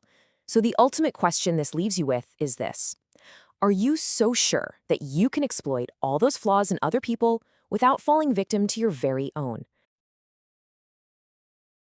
Today, we're diving into one of my favorite topics, the market's biased reactions to earnings announcements. You know, we're often told the stock market is this perfectly efficient, logical machine. But what if it's not? What if it has a predictable glitch, a bug in its code that isn't driven by complex algorithms, but by something much more human?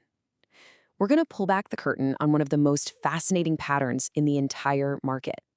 So let me ask you a question that's probably crossed your mind if you've ever watched a stock chart. Why do you see a stock get really good news, and then it just kind of drifts upwards slowly for weeks or even months, and then one piece of bad news hits, and it doesn't just dip, it completely falls off a cliff? What is going on there? Is that just random noise, or is there a hidden system at play? To get to the bottom of this, you really have to understand these two big, competing ideas about how markets work. On one side, you've got the classic textbook theory, market efficiency. This basically says all information is priced in instantly, so any future price moves are totally random. It's a random walk, they call it. You just can't predict it. But then there's this newer school of thought, behavioral finance, and it says, hold on a second, markets are made of people, and because of that, price movements aren't random at all. They're often systematic, they're predictable, and they're driven by our very human and very flawed psychology. To see which of these theories really holds water, we're going to jump in a time machine and go back to 1997. We're going to look at a company called Plexus Corporation. Now, this isn't some hypothetical classroom example. This is a perfect real-world case study of this market glitch in action. It's a story of a slow burn momentum and then a sudden, shocking crash. Okay, so let's just lay out the roadmap for this story. End of 1996, Plexus is just another stock, trading around $17, nothing special. Then, January 1997 hits, and they drop an absolute bombshell of an earnings report. This kicks off a chain reaction of good news, and for the next several months, the stock just climbs and climbs. But then, things start to turn, and by December, the whole thing just comes crashing down. So let's dig in and see exactly what happened step by step. So that first earnings surprise in January, you cannot overstate how big of a deal this was. The analysts, the so-called experts, were expecting maybe 26% growth. Instead, Plexus comes out and reports earnings that were more than 100% higher than the year before. This wasn't just a beat. This was a total demolition of expectations. And here is where it gets really interesting. The market's immediate reaction was, well, it was weird. On the one hand, trading volume absolutely exploded. It jumped by more than 20 times its normal level, so people were definitely paying attention. But the stock price itself, it barely moved. And this huge disconnect, massive volume, tiny little price change, that is our first major clue. The market heard the news, but it seems like it didn't really believe it yet. And that disbelief? It just kept going. In April, Plexus did it again, another positive surprise, then another one in July, and another in September. I mean, we're talking 5 consecutive quarters where the company just blew past the analysts' forecasts. But after each one of these amazing reports, the analysts would only kind of nudge their future estimates up a tiny little bit. It's like they were allergic to good news. They were constantly playing catch-up, consistently underreacting. So you have this slow, steady climb for most of the year, all driven by this underreaction. And then came December 18th.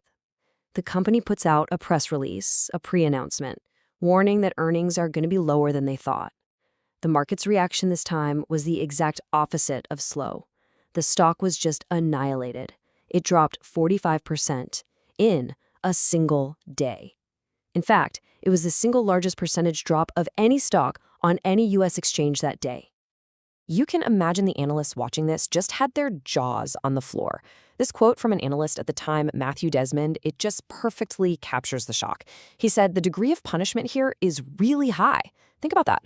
The market spent an entire year slowly, reluctantly digesting good news, but it took just one piece of bad news to react with absolute, brutal force. Now, what happened to Plexus isn't just some wild, one-off story. It's actually a perfect illustration of a well-documented market system. Academics and some really smart investors have been studying this exact pattern for years. And of course, they've given it a name. It's called post-earnings announcement drift, and that's the formal academic term for exactly what we saw with Plexus. When a company posts surprisingly good news, its stock tends to just drift upwards for a while. If it reports bad news, it drifts downwards. And that word drift is absolutely key. The market doesn't absorb all the news in one big gulp. It digests it slowly, piece by piece, and that's what creates the momentum. So if this is a system, how do you find these opportunities? Well, researchers came up with a pretty clever metric. They call it SU, which stands for Standardized Unexpected Earnings. Just think of it as a surprise-o-meter. It doesn't just look at how much a company beat by. It measures how big that surprise is compared to what's normal for that specific company's history. So a really high SU score, like the one Plexus had back in April, that's like a giant flashing neon sign that says, hey, something truly unusual is happening here, and the market is probably going to be slow to figure it out. And look, this isn't just some abstract theory. You can build a dead, simple, mechanical trading strategy around this idea. The process is really straightforward. After all the companies report their earnings, you calculate their SU scores. Then, you buy the top 10%, the ones with the biggest positive surprises, and you short the bottom 10%, the biggest disappointments. Then you just sit back, hold those positions for about 2 months, and let the drift do its thing. So, this all leads to the big, multi-million-dollar question. Does a simple strategy like that actually work in the real world with real money on the line? The answer is a huge yes. And the proof is in the pudding with an asset management firm that was built for this exact purpose, to exploit these behavioral glitches. The firm's name is Fuller & Failor. You just have to look at the numbers here. Between 1992 and 1999, their fund, which used this SUE-based strategy, it returned an incredible 28.4% a year. Now let's put that in perspective. Its own benchmark, the Russell 2500, did 11.7%. Even the mighty S&P 500 only did 19.5%. The outperformance here isn't just slight, it's massive, it's consistent, it's a game changer. Okay, so right about now, the skeptic in all of us should be asking, all right, they made more money, but they must have been taking on a ton more risk to get it, right? It's a fair question, a really good one. But here's the kicker. The data shows, nope, they achieved those incredible returns with pretty much the exact same level of volatility, the same risk as their benchmark. So this wasn't a reward for taking on more danger. It was a reward for systematically taking advantage of a market inefficiency. It was, in academic terms, a true abnormal return. Which brings us to the final and, honestly, the most important question of all. If this pattern is so clear and it's so profitable, why on earth does it even exist? Why don't smart investors just notice it, trade on it, and make the whole thing disappear? Well, the answer isn't in a finance textbook. It's in a psychology textbook. It all comes down to a few quirks in how our brains are wired. The first one is called anchoring.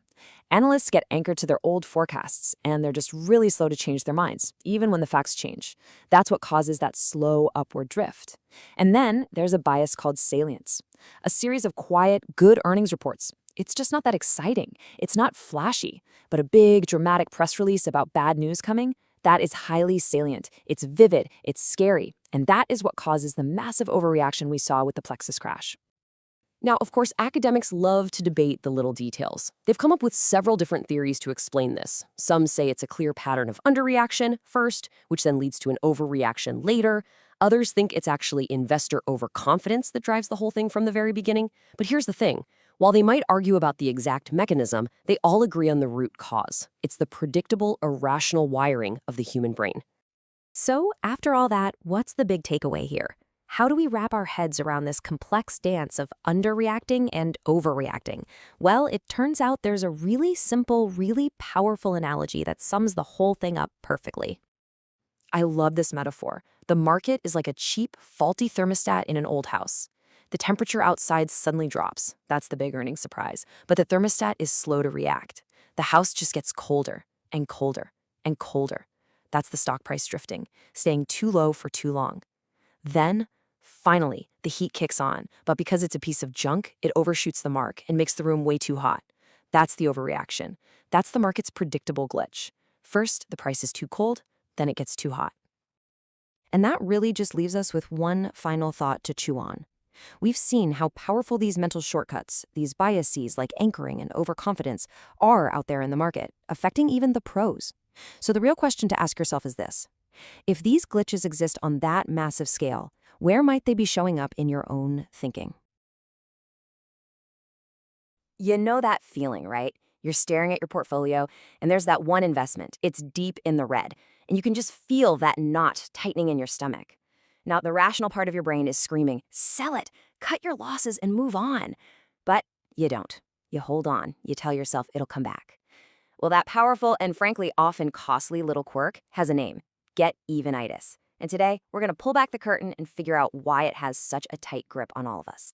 So let's just start right there. I mean, really think about it. Why is it so incredibly hard to just click sell and admit, you know what, I got this one wrong? It's because it's about more than just the money, isn't it? It feels like a personal failure. And that feeling, right there, is the key to this whole thing. And look, the first thing to know is it's not just you. This is a real documented cognitive bias. They call it get-evenitis, or if you want to get technical, the disposition effect.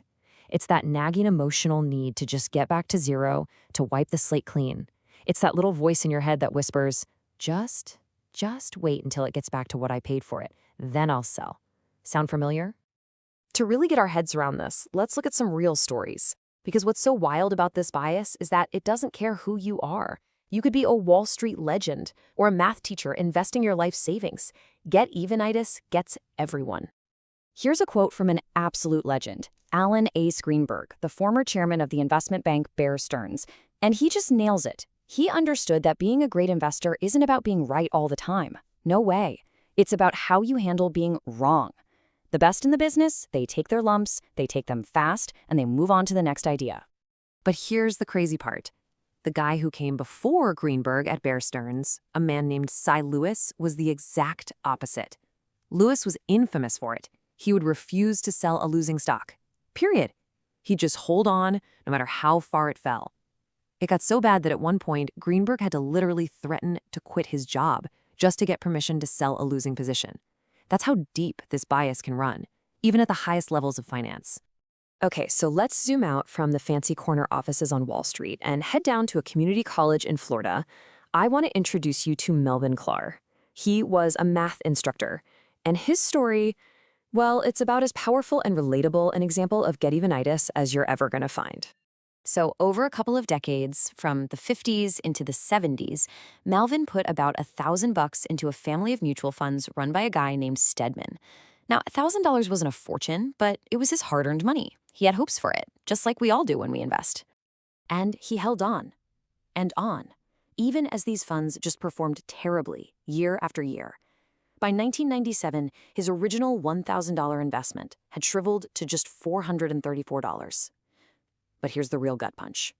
If he just put that same money into a totally average, boring mutual fund, it would have grown to almost $29,000.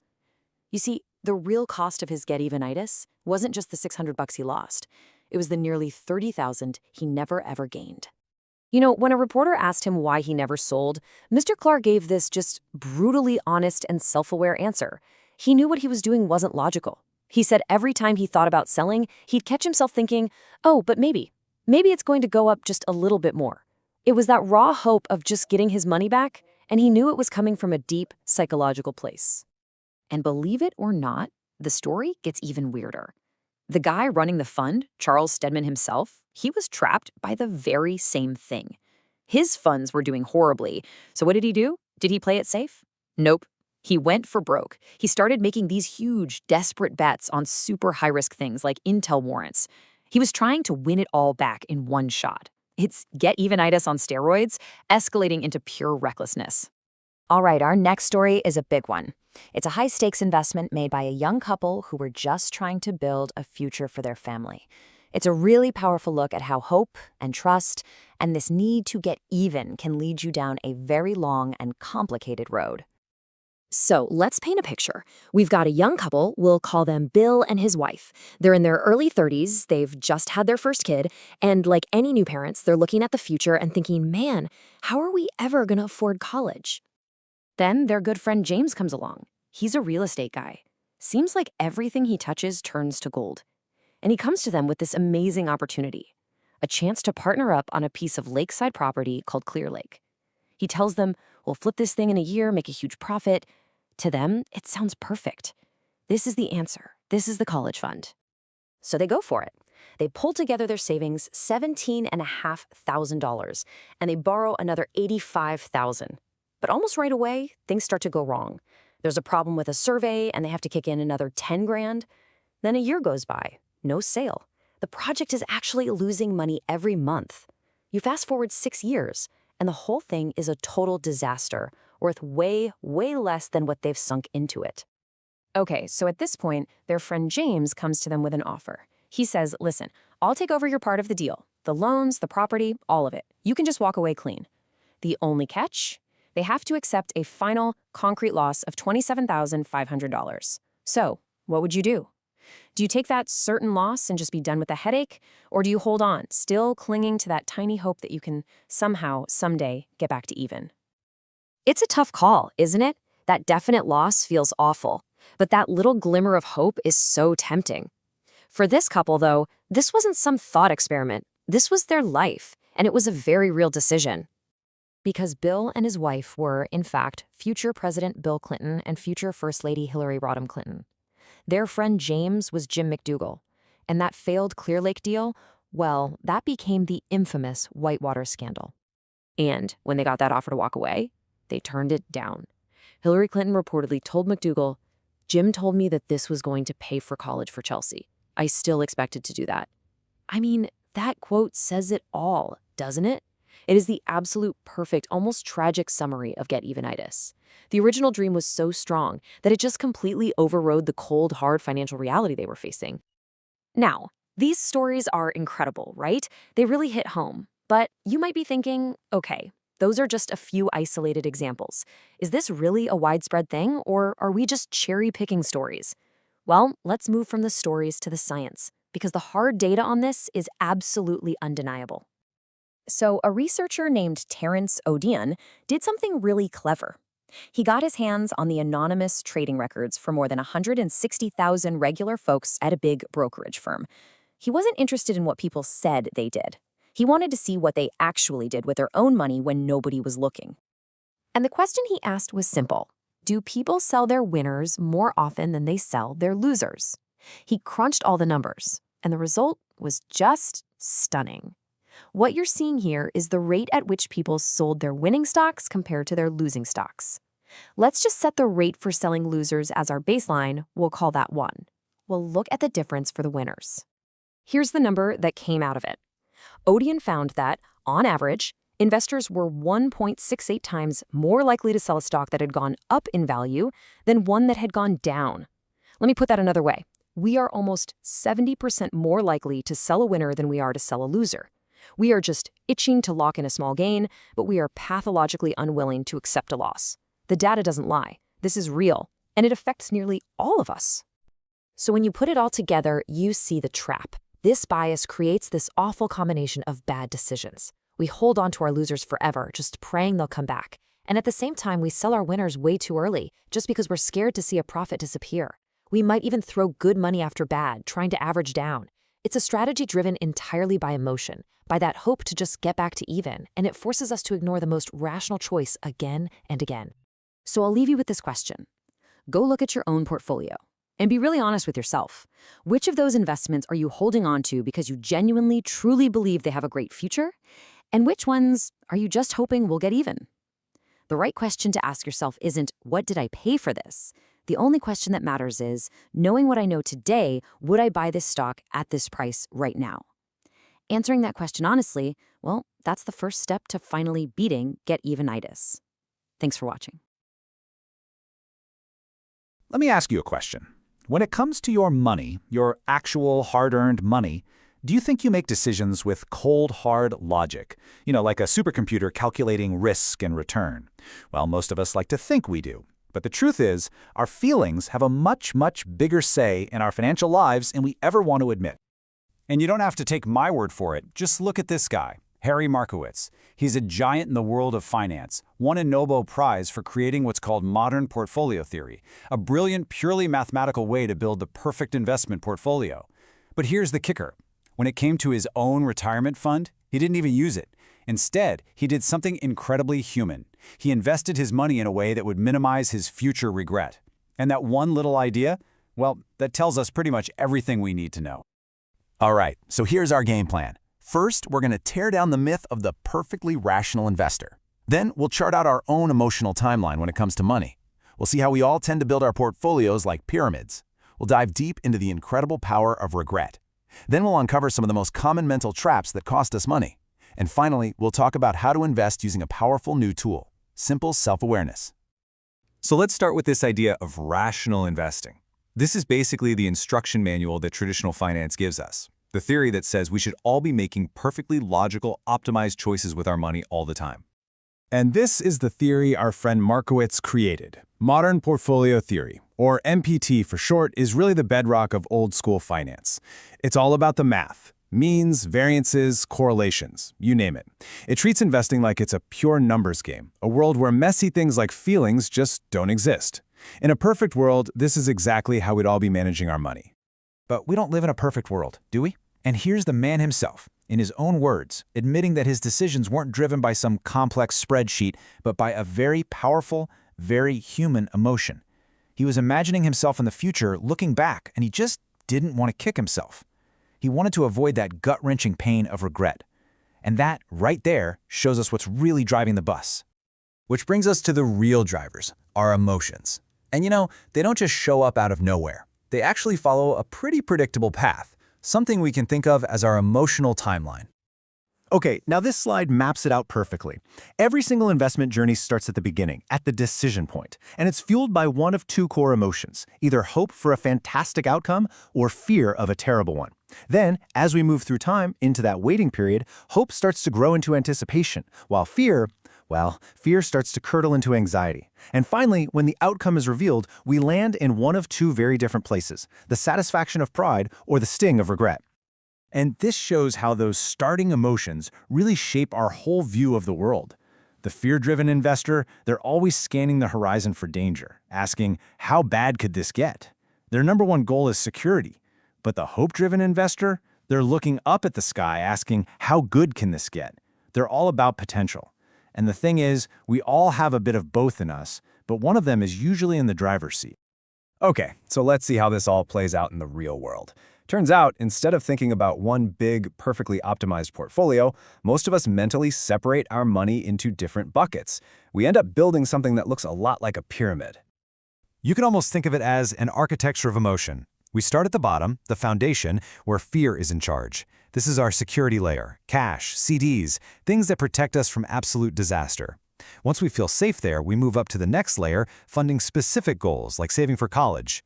Then with hope as our guide, we reach for the higher layer, stocks, real estate, things with real potential for growth.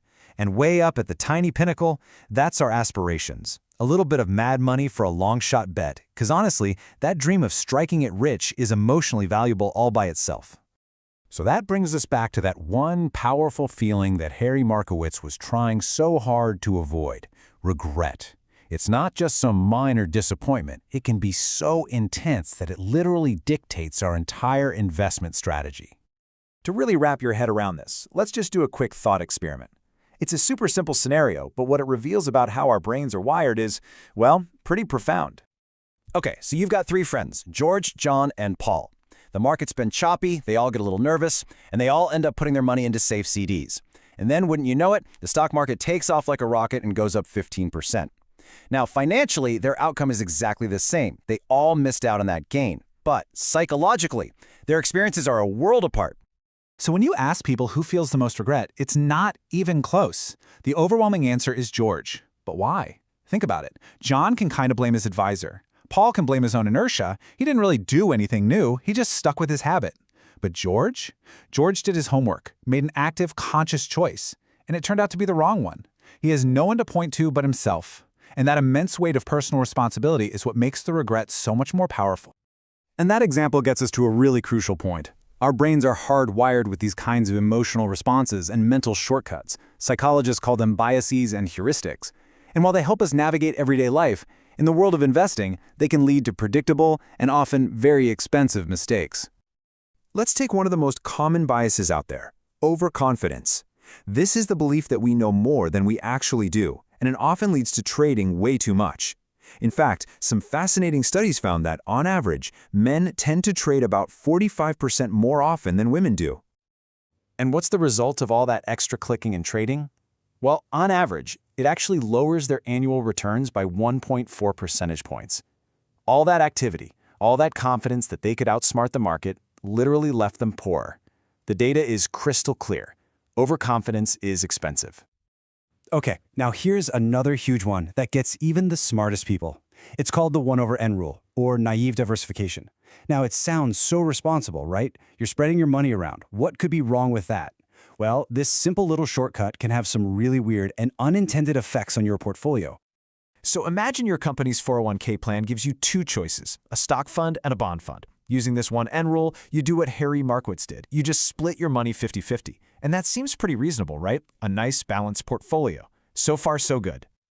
But now, watch what happens. Let's say next year, your company decides to add a second bond fund to the list of options. If you apply that same simple 1N rule, you now put a third of your money into each of the three funds. And just like that, you're 67% in bonds. Without your goals or your comfort with risk changing one bit, you've suddenly become a much more conservative investor just because the menu changed. Your asset allocation was decided by HR, not by you. Crazy, right? So, if we know pure rationality is a myth and our brains are full of these little glitches and biases, are we just doomed to make bad decisions? No, not at all. The solution isn't to try and become a robot. The solution is to become a smarter, more self-aware human being. And you can see on this slide how the world of finance is finally starting to catch up. You know, the old way, MPT, it gave us all this complex data, like Sharpe ratios, that, let's be honest, doesn't really connect with our emotional brain. But the new behavioral way translates that same data into a language we can actually understand. So instead of some abstract risk number, a modern tool might tell you, you have a 41% chance of reaching your retirement goal. Now that is a number that speaks directly to our sense of hope and fear. And that, right there, is really the biggest takeaway from all of this. Success in investing isn't about crushing your emotions or pretending they don't exist. It's about acknowledging them, understanding their patterns, and then building a financial plan that's strong enough to withstand them. It's about creating a system that protects you from your own worst impulses, like trading too much when you feel invincible or selling everything when you're scared. So I'll leave you with this to think about.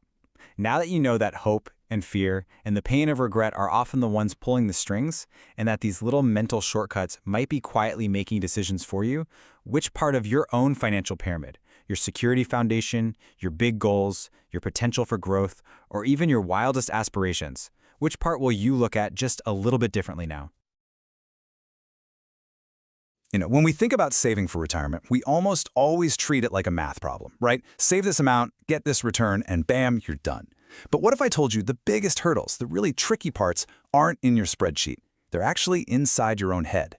Today, we're going to pull back the curtain on these psychological traps that trip so many of us up. And more importantly, we're going to figure out how to flip the script and actually use our own mental glitches to our advantage. Okay, let's start with a number. And I want you to just let this sink in for a second. $8,300.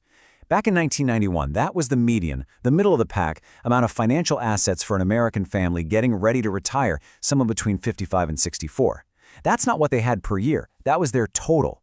For most people, that's not even enough to cover a bad emergency, let alone a retirement that could last decades. This isn't just a number. It's a huge, flashing warning sign of a much deeper problem. So let's put a face to that statistic. This is Max Roth. After working his entire life, he hits 65, looks at his accounts, and the reality hits him. His entire nest egg, just $30,000. He is the human story behind that number we just saw. And honestly, he's a cautionary tale of what happens when the future just sort of sneaks up on you.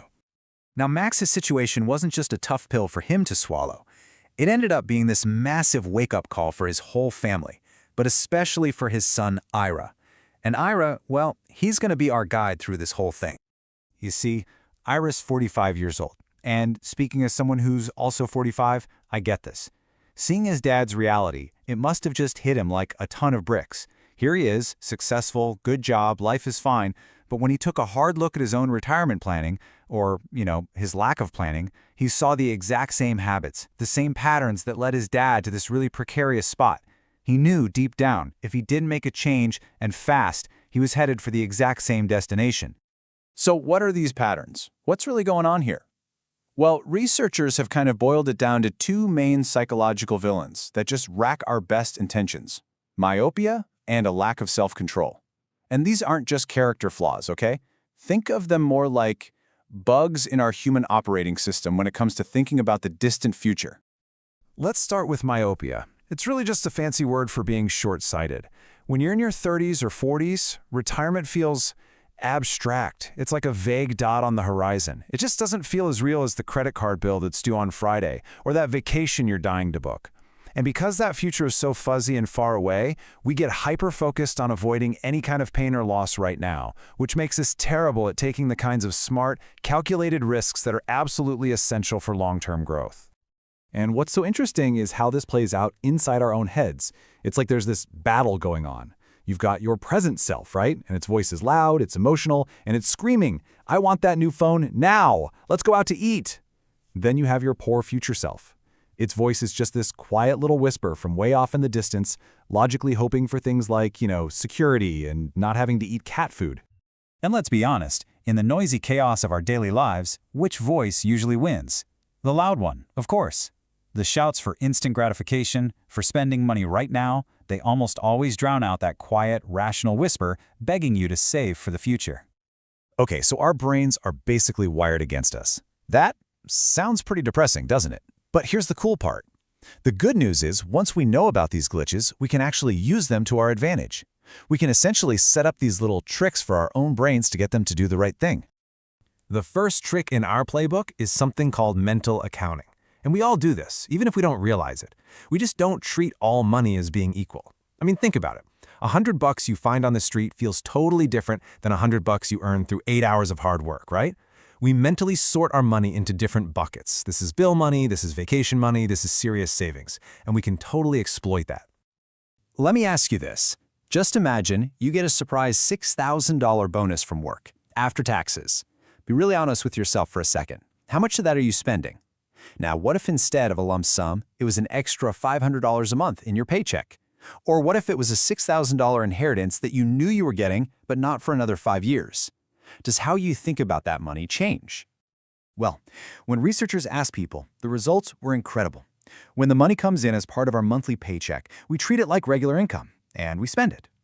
When it's a big lump sum, we're a little better. But look at this. When it's framed as a future inheritance, almost 90% of people say they'd save all of it. It's the exact same amount of money. The only thing that changed was the mental bucket we put it in. This, by the way, is exactly why automatic 401k contributions are so powerful. That money gets whisked away into the retirement bucket before it ever has a chance to land in our spending bucket. All right, let's tackle the next big psychological hurdle. Because even when we do manage to put some money aside, our brains can still sabotage us by being way too scared of risk, which stunts our growth. It all comes down to this really primal fear of losing. So the technical term for this is myopic loss aversion. And what it means is actually pretty simple.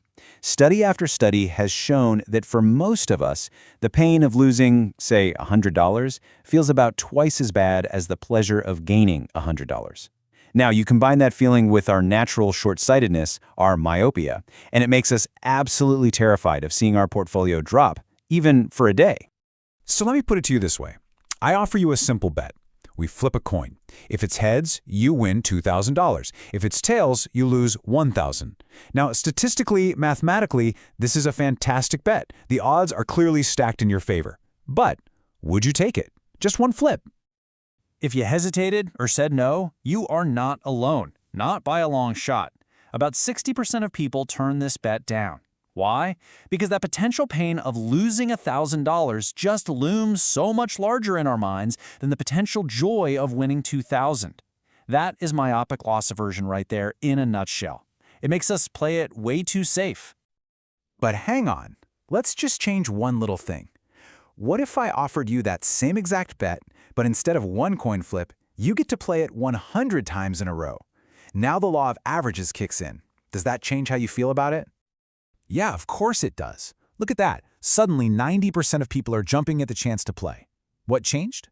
The bet is the same, the odds are the same, the only thing that changed was the time frame. By thinking about it as a long series of events instead of one single scary coin flip, we overcome that short-sighted fear. We start to act more rationally. We see the big picture. And this simple insight, this idea of stretching the time frame, leads us straight to a really practical investment strategy. It's one that financial pros recommend all the time, not just because the math works, but because it works so well with our psychology. It's called dollar cost averaging. All it means is you invest the same amount of money on a regular schedule, say every 2 weeks when you get paid, no matter what the market is doing. Psychologically, this is genius. First, it makes investing a boring habit, which takes the emotion out of it. It also helps with regret. If the market tanks right after you buy, who cares? You know you're just going to buy more shares at a cheaper price next time. It completely reframes market dips from being scary events to being opportunities. You're just buying on sale. It tames that fear of loss and helps you avoid the single biggest mistake, panic selling at the bottom. So, let's fast forward. You've used all these mental tricks. You've saved, you've invested wisely, and you've finally reached the finish line, retirement. Well, the mind games aren't over, not by a long shot. Now the big challenge is making sure that nest egg you've worked so hard to build actually lasts for the rest of your life. And what's fascinating is that a lot of retirees, they instinctively create one more powerful self-control rule for themselves. And it's a simple one. Don't dip into capital. They do another bit of mental accounting. They see the income their portfolio generates, like dividends and interest, as their paycheck. That's the money they can spend. But the original pile of money, the principal, the capital, that goes into a mental lockbox. They would much rather tighten their belts for a month than sell off a stock to pay for something, because selling the stock feels like breaking this sacred rule. It's a simple trick, but it's an incredibly effective way to keep from overspending. And in the end, all of these decisions, all these little psychological habits, they lead to one of three very, very different outcomes, which you can see right here. You've got the high flyers, the people who planned well, their spending and standard of living can actually go up in retirement. Then you have the median group, who see a small dip but are mostly okay. And then you have the unprepared, people like Max Roth. For them, the day they stop working, their standard of living doesn't just dip, it falls off a cliff. So the choices we're making today, right now, the mental buckets we're creating, the habits we're building, the fears we choose to conquer, these aren't just numbers. They are the ink that is writing the story of our future selves. So looking at these three paths, you really have to ask yourself, which one am I on? Your retirement story is being written as we speak. What is your ending going to look like? We're always told to chase the star fund managers, right? The investment gurus, the next big thing. But what if that whole chase is based on a myth? Today, we're going to pull back the curtain on the entire mutual fund industry and ask a really simple but really powerful question. When a fund manager hits it big, is it skill or is it just dumb luck? Take a look at this number, 29.2%.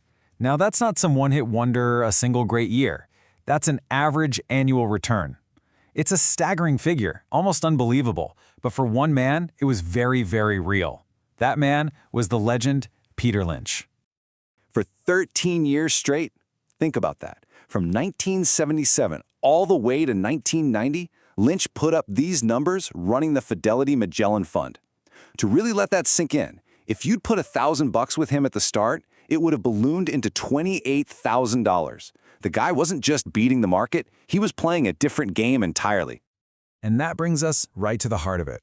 The big question for this entire explainer. Was Peter Lynch a true, once-in-a-generation genius, a master of his craft? Or was he just the beneficiary of one of the most incredible lucky streaks in financial history? The answer? Well, it's a lot more complicated and a lot more important for your own money than you might think. So first, let's just dig into the legend himself. Who was Peter Lynch and what was his secret sauce?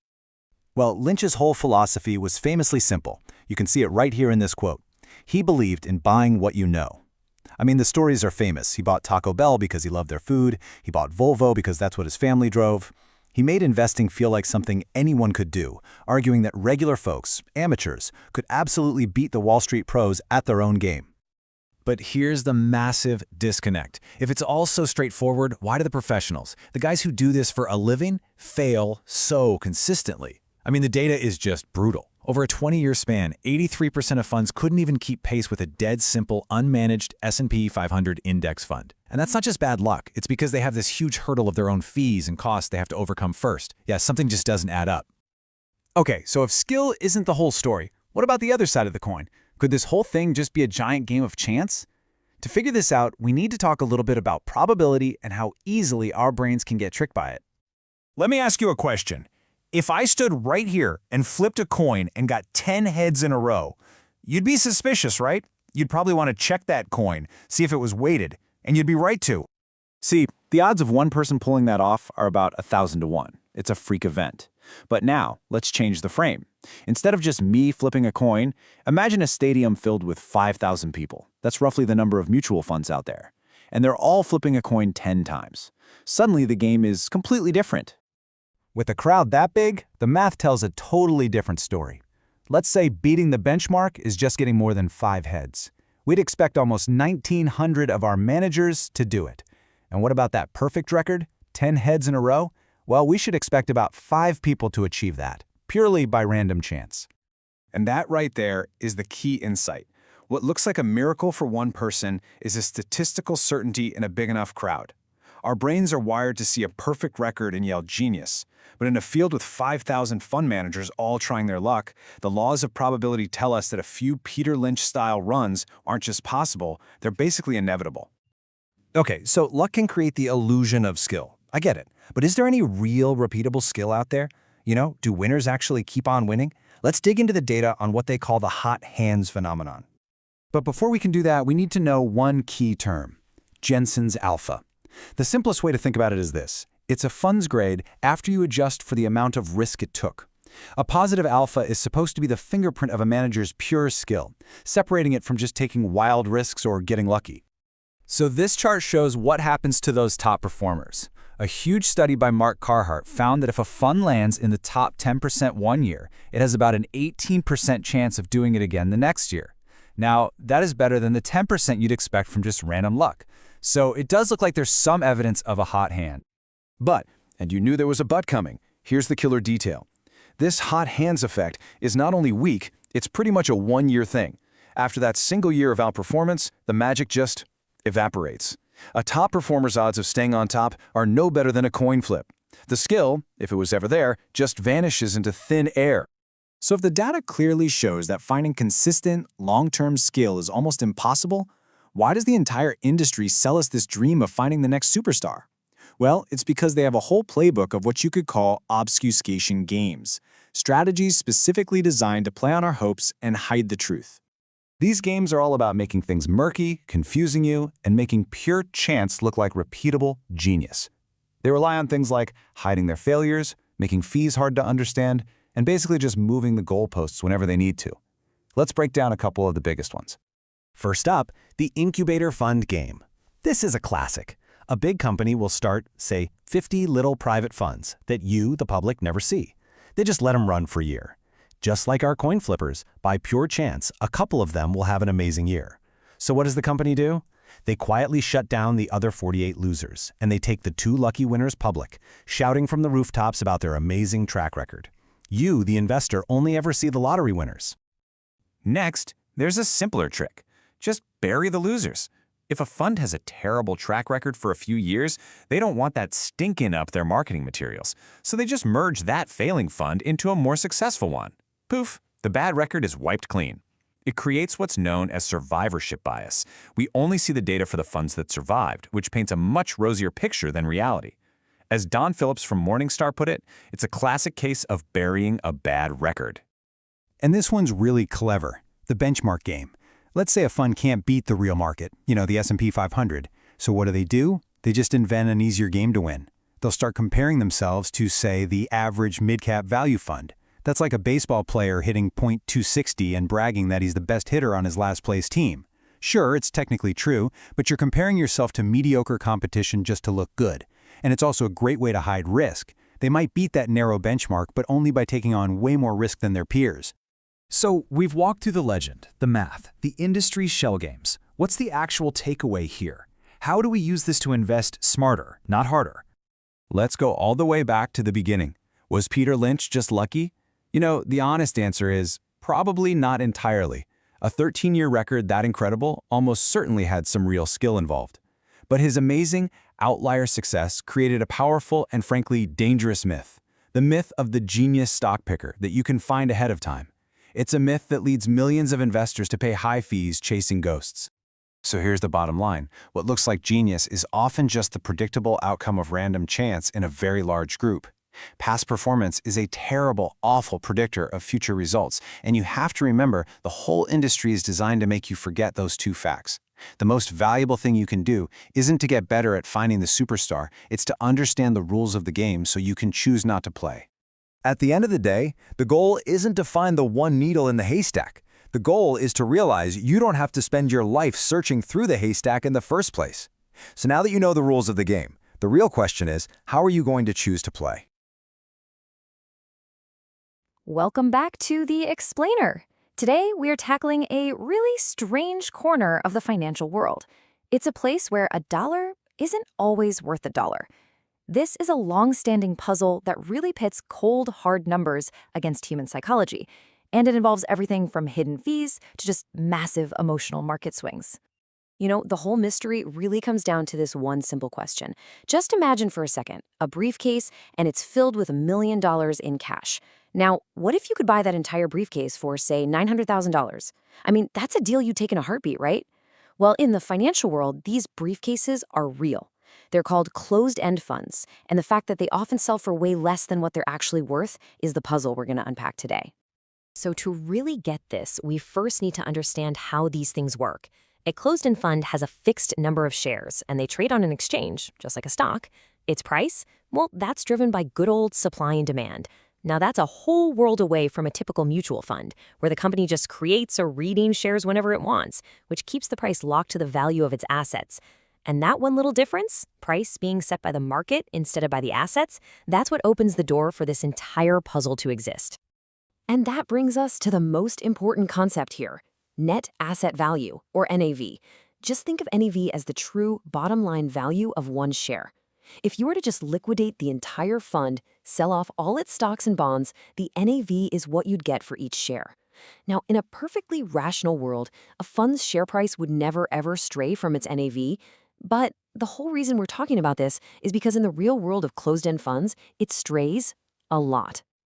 All right, let's get into it. First, we're going to see the puzzle in action with a real-world case study. Then, we'll break the mystery down into 4 distinct pieces. After that, we'll go after the main suspect, this little thing called investor sentiment, and we'll see some pretty shocking evidence from funds that focus on single countries. And finally, we'll look at the parts of the puzzle that still have the experts scratching their heads. So here's the puzzle in a nutshell. Because a closed-end fund's price is really just this tug-of-war between buyers and sellers, it can drift pretty far from its NAV. When the price climbs above the NAV, we say it's trading at a premium. When it sinks below, it's at a discount. And we're not talking about pennies here. These gaps can become absolutely massive, and they swing back and forth like a pendulum. Okay, to make this real, let's look at a case study. The Nuveen Premium Income Municipal Fund, or NPI. It launched back in '88, and after an initial dip, interest rates started to fall, which was fantastic news for the bonds inside the fund. Its value just took off, delivering some really solid returns. So as you can imagine, by the summer of '92, investors were feeling very, very good about funds just like this one. So, riding this huge wave of optimism, Nuveen launched a fund that was almost identical, called NPM. And their timing was perfect. Investor appetite was, as one person put it, voracious. I mean, people were so eager to get in on the action that they were happy to pay a 6.8% premium. Think about that. They were paying $15 for a share that was only backed by about $14 worth of actual assets. But, you know, sentiment can turn on a dime. Just a little over a year later, the Federal Reserve started hiking interest rates, and the party was officially over. The mood just soured completely. All of a sudden, the Wall Street Journal was describing these funds as being on sale, you know, like last season's coats. That voracious appetite was gone, and it was replaced by fear. And what a fire sale it was. By October of 1994, that same NPM fund, the one people were lining up to buy at a nearly 7% premium, was now trading at a massive 13.8% discount. The actual bonds inside the fund hadn't imploded or anything, but investors' willingness to own them certainly had. That right there is the closed-end fund puzzle in action. Now, this isn't just some random thing that happens.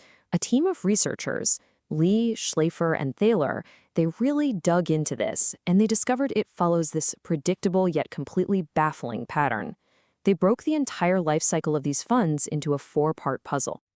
And this is where it gets really weird. This is the typical life cycle, and it makes almost no rational sense. First, funds launch with investors paying a premium. Second, within just 4 months, that premium vanishes and flips to a significant discount. Third, that discount just kind of wanders around for years. And then finally, the second the fund announces it's closing up shop, the discount disappears and the price snaps right back to its true value. Each of these steps is its own little riddle. So let's tackle that first step, the initial premium. I mean, why would you pay more for something than it's worth? Well, it comes down to some pretty clever marketing, what researchers call opaque framing. You see, the brokerage commissions, which can be 6 or 7%, they aren't written on your receipt. Instead, they're just quietly taken from the fund's assets. So you pay $15 for a share, but the fund only starts with about $14 to invest. It's marketed as commission-free, but really the fee is just baked in from the very start. Okay, so those hidden fees, they sort of explain why funds start at a premium and why it disappears so quickly. But that doesn't explain the most persistent part of the puzzle. Why do the funds then settle into trading at a discount, and what in the world makes that discount swing around so much, year after year? What is the force that's driving all this? The leading theory really boils down to 2 words: investor sentiment. It's the collective mood of investors, their waves of optimism and pessimism. The thinking here is that the discount on these funds is kind of like a thermometer, measuring the shifting moods of a very specific group of investors. And as their mood changes, so does the discount. So what's the evidence for this sentiment theory? Well, researchers found some really fascinating links. When small company stocks are doing really well, the discounts on these funds tend to get smaller. When the market for IPOs is hot, the discounts also shrink. So what do all these things have in common? They're all dominated by individual investors, not the big, sober institutions. In fact, over 90% of closed-end funds are held by individuals. It really seems like the mood of the average retail investor is the tide that lifts or lowers all of these particular boats. Now, if you want some of the most dramatic, almost unbelievable evidence for this sentiment theory, you have to look at a special type of closed-end fund, the kind that invests in just one single foreign country. These country funds are like a perfect little petri dish for watching how raw emotion can completely detach a price from its underlying reality. For a really stunning example, just look at the Germany fund. It trades in the US, but it holds a portfolio of German stocks. In late 1989, its price went absolutely vertical. I'll give you one guess what major historical event was happening right at that moment. Yep, that massive spike is the fall of the Berlin Wall, translated into pure market euphoria. And this was not a small jump. In the euphoric frenzy over German reunification, American investors went absolutely nuts for this fund. The premium, which was already a pretty healthy 17%, skyrocketed to an unbelievable 100%. Just let that sink in. People were paying $2 for every $1 worth of actual German stocks. That is pure, unadulterated sentiment, and it's completely divorced from fundamental value. And it turns out it's not just the news itself that matters, but how visible that news is. Researchers call this saliency, and they found a really clever way to measure it. They counted how many columns a story took up on the front page of the New York Times. A 6-column banner headline, like the one announcing the historic Israel-PLO peace accord, is about as visible as news can get. So what happened to the Israel fund in the week of that headline? Bam! Its premium shot up by 6 percentage points from 1.7% to 7.7%.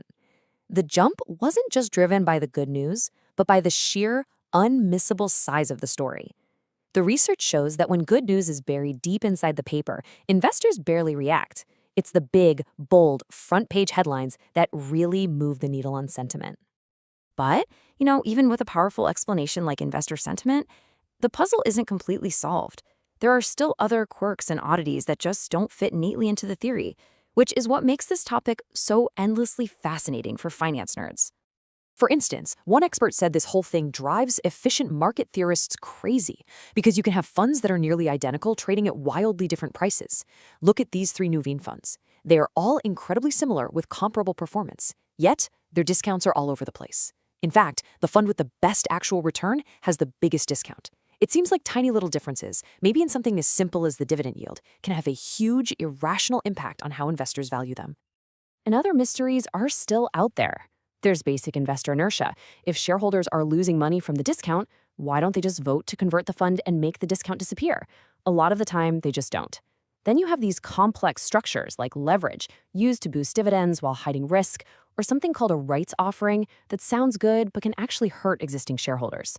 They're all just more examples of how psychology and clever framing can lead to some really baffling market outcomes. So what's the big takeaway from all this? Well, while we like to think of markets as these cold, rational machines, the closed-end fund puzzle proves they are also deeply human, driven by waves of optimism and fear, swayed by the power of a headline, and shaped by our own biases. It's a really powerful reminder to look at any investment and ask yourself, am I reacting to the fundamental value here, or am I just getting swept along by the invisible hand of market sentiment? All right, today we're going to talk about one of the most incredible financial implosions in U.S. history. It's a story that has it all: a supposed genius, an enormous bet, and a whole set of psychological traps that led to an absolute catastrophe. It all comes down to this number, $2 billion. That is the staggering amount of money that was lost, and it was enough to bring one of the wealthiest counties in the entire United States completely to its knees. And you know the crazy part is, this wasn't some struggling city somewhere. This happened in Orange County, California, a place that for many is a symbol of wealth and success. The fallout from this was just immense, shaking people's trust in government and fundamentally changing how cities and counties handle their money. So you have to ask, right? How on earth could a guy celebrated as a financial wizard lose so much money so incredibly fast?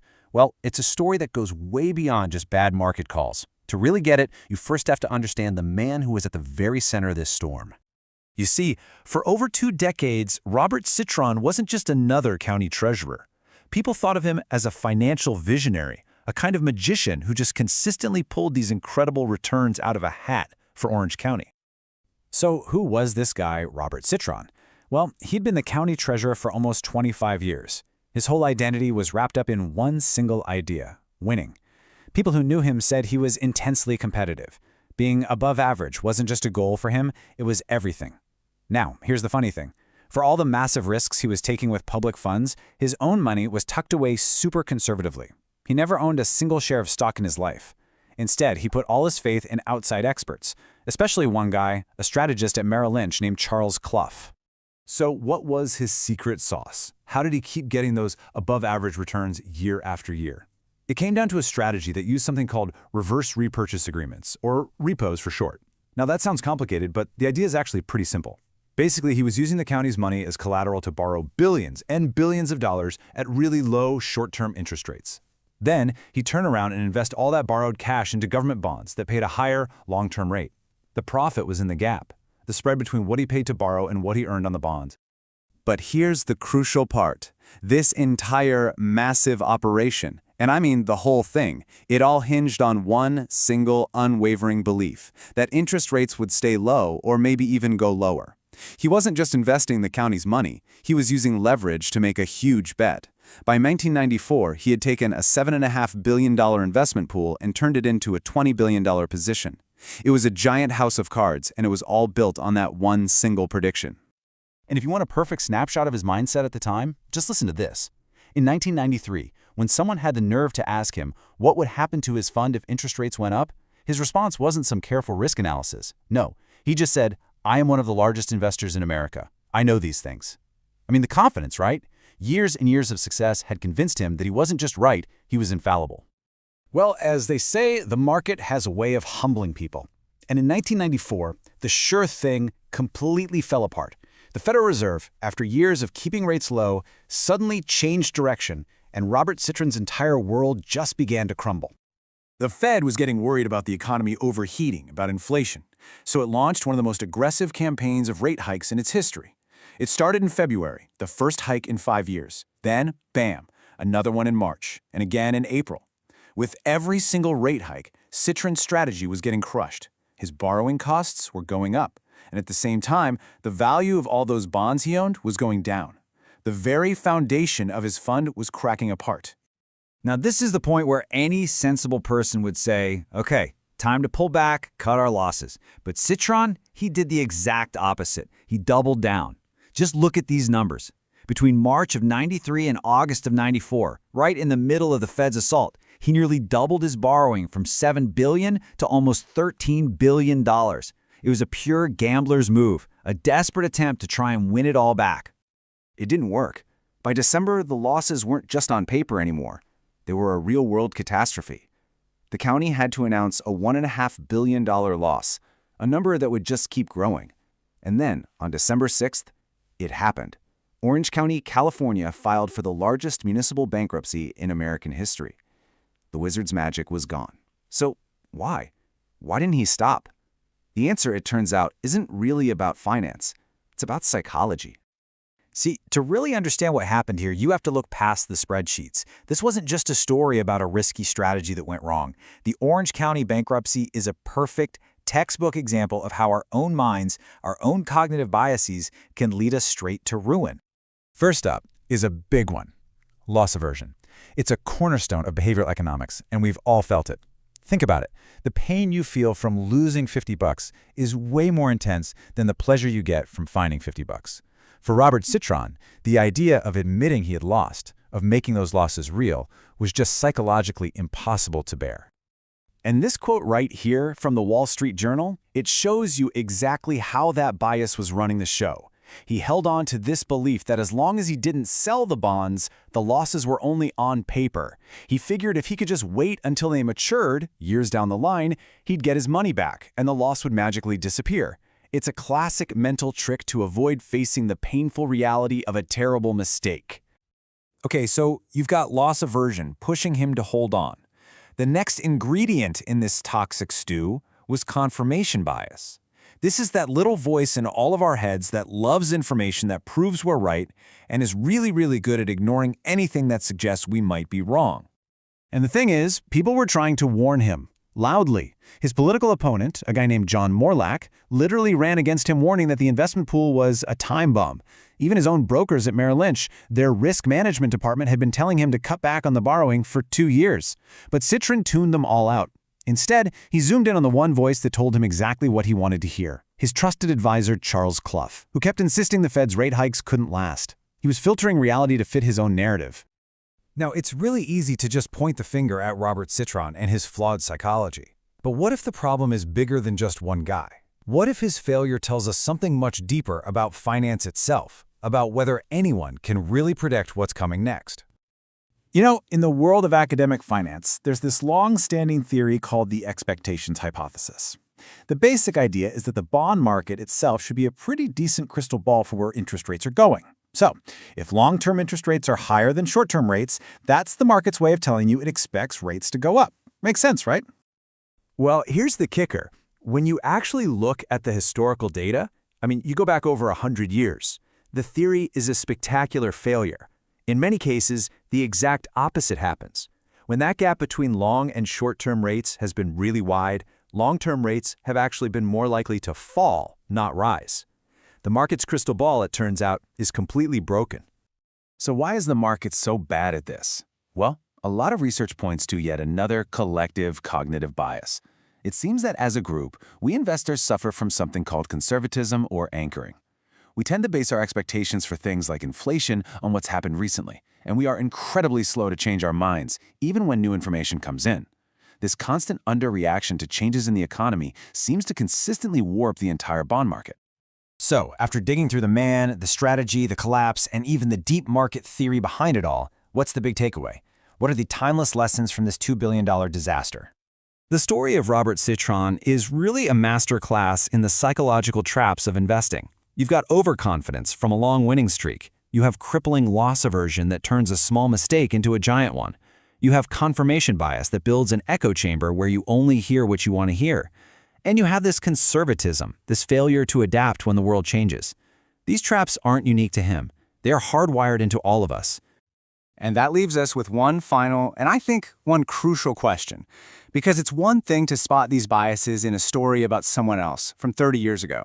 It's a whole lot harder to see them in the mirror. So knowing that these tendencies are a part of our own mental software, what is the single most important thing you can do to protect your own decisions, to keep a small mistake from becoming your own personal disaster? Welcome to The Explainer. Today we're going to tackle a massive, multi-billion-dollar puzzle. It sits right at the heart of the financial world, and honestly, on the surface, it makes absolutely no sense. We're talking about why some of the smartest financial institutions on the planet consistently make what looks like a terrible bet year after year after year. Okay, let's just dive right into the central contradiction, because it's a big one. You've got these incredibly sophisticated organizations, think huge university endowments, massive pension funds, you name it. And on the other hand, you have an absolute mountain of evidence showing that the active money managers they hire, these supposed experts, almost always fail to beat a simple dirt-cheap index fund. So why on earth do they keep paying a fortune for a service that costs more and delivers less? It's a fantastic question, not just about money, but really about how our brains are wired. So, to get to the bottom of this, here's our game plan. First, we're going to look at a real-world case study, a university endowment, to see this problem up close. Then, we'll get into the really interesting stuff, the powerful psychological traps that guide these decisions. After that, we'll zoom out and look at the whole industry that's built around the system. And finally, we're going to put a real number on the cost of it all.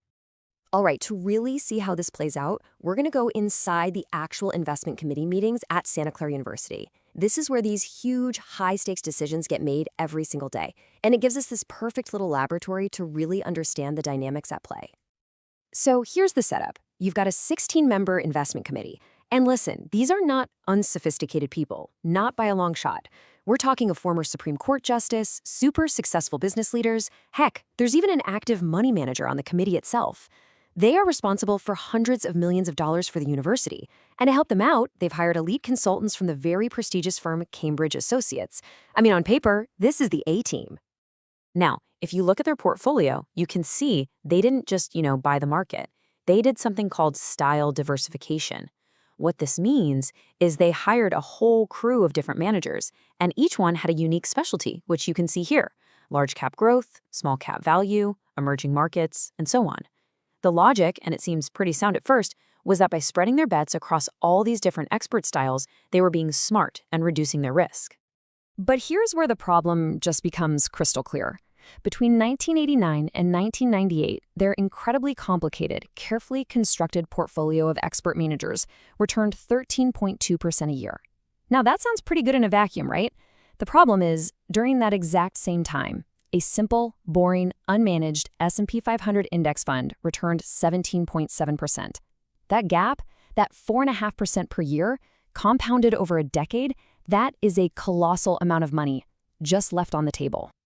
So you'd think they'd be hitting the panic button over this massive underperformance, but they weren't, not even a little bit. And the reason why is all about framing. You see, the benchmark they set for themselves was a return somewhere between 10 and 15%. Because they hit 13.2%, they just checked the box and called it a success. That 17.7% the market was just handing out, they saw that as a foregone opportunity, which for our brains is way, way less painful than thinking of it as an actual loss. So why? Why did they feel successful? Why did they frame their world this way, basically ignoring a much better, much simpler alternative? Well, the answer isn't in their financial spreadsheets. It's inside their heads. It all comes down to some really powerful, totally predictable, and very, very human psychological biases that affect all of us, from the weekend investor to the so-called pros. Okay, the first trap is something called mental accounting.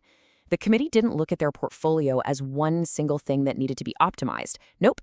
Instead, they saw it as a collection of separate little buckets, one for each manager they hired. And then each manager was judged against their own little specific benchmark, like a small cap value index, not against the best overall option for the entire endowment. This mental slicing and dicing made it almost impossible for them to see the big picture, to see that they were underperforming. All right, next up is maybe the most powerful driver in this whole story: regret aversion. Just put yourself in their shoes for a second. Imagine you're in that committee meeting. If you're the one person who says, hey, let's just use a simple, cheap index fund, and then the market tanks, well, all eyes are on you. The blame feels really personal. But if you hire a whole team of expensive, famous, well-respected managers and they underperform, well, who could have known? You did the conventional, responsible thing. See, it's not about maximizing returns, it's about minimizing the chance you'll be blamed later. And you don't have to take my word for it. This quote from one of the committee members says it all. We don't really think about what we are giving up. Comfort level has a lot to do with it. They weren't optimizing for financial return, they were optimizing for psychological comfort.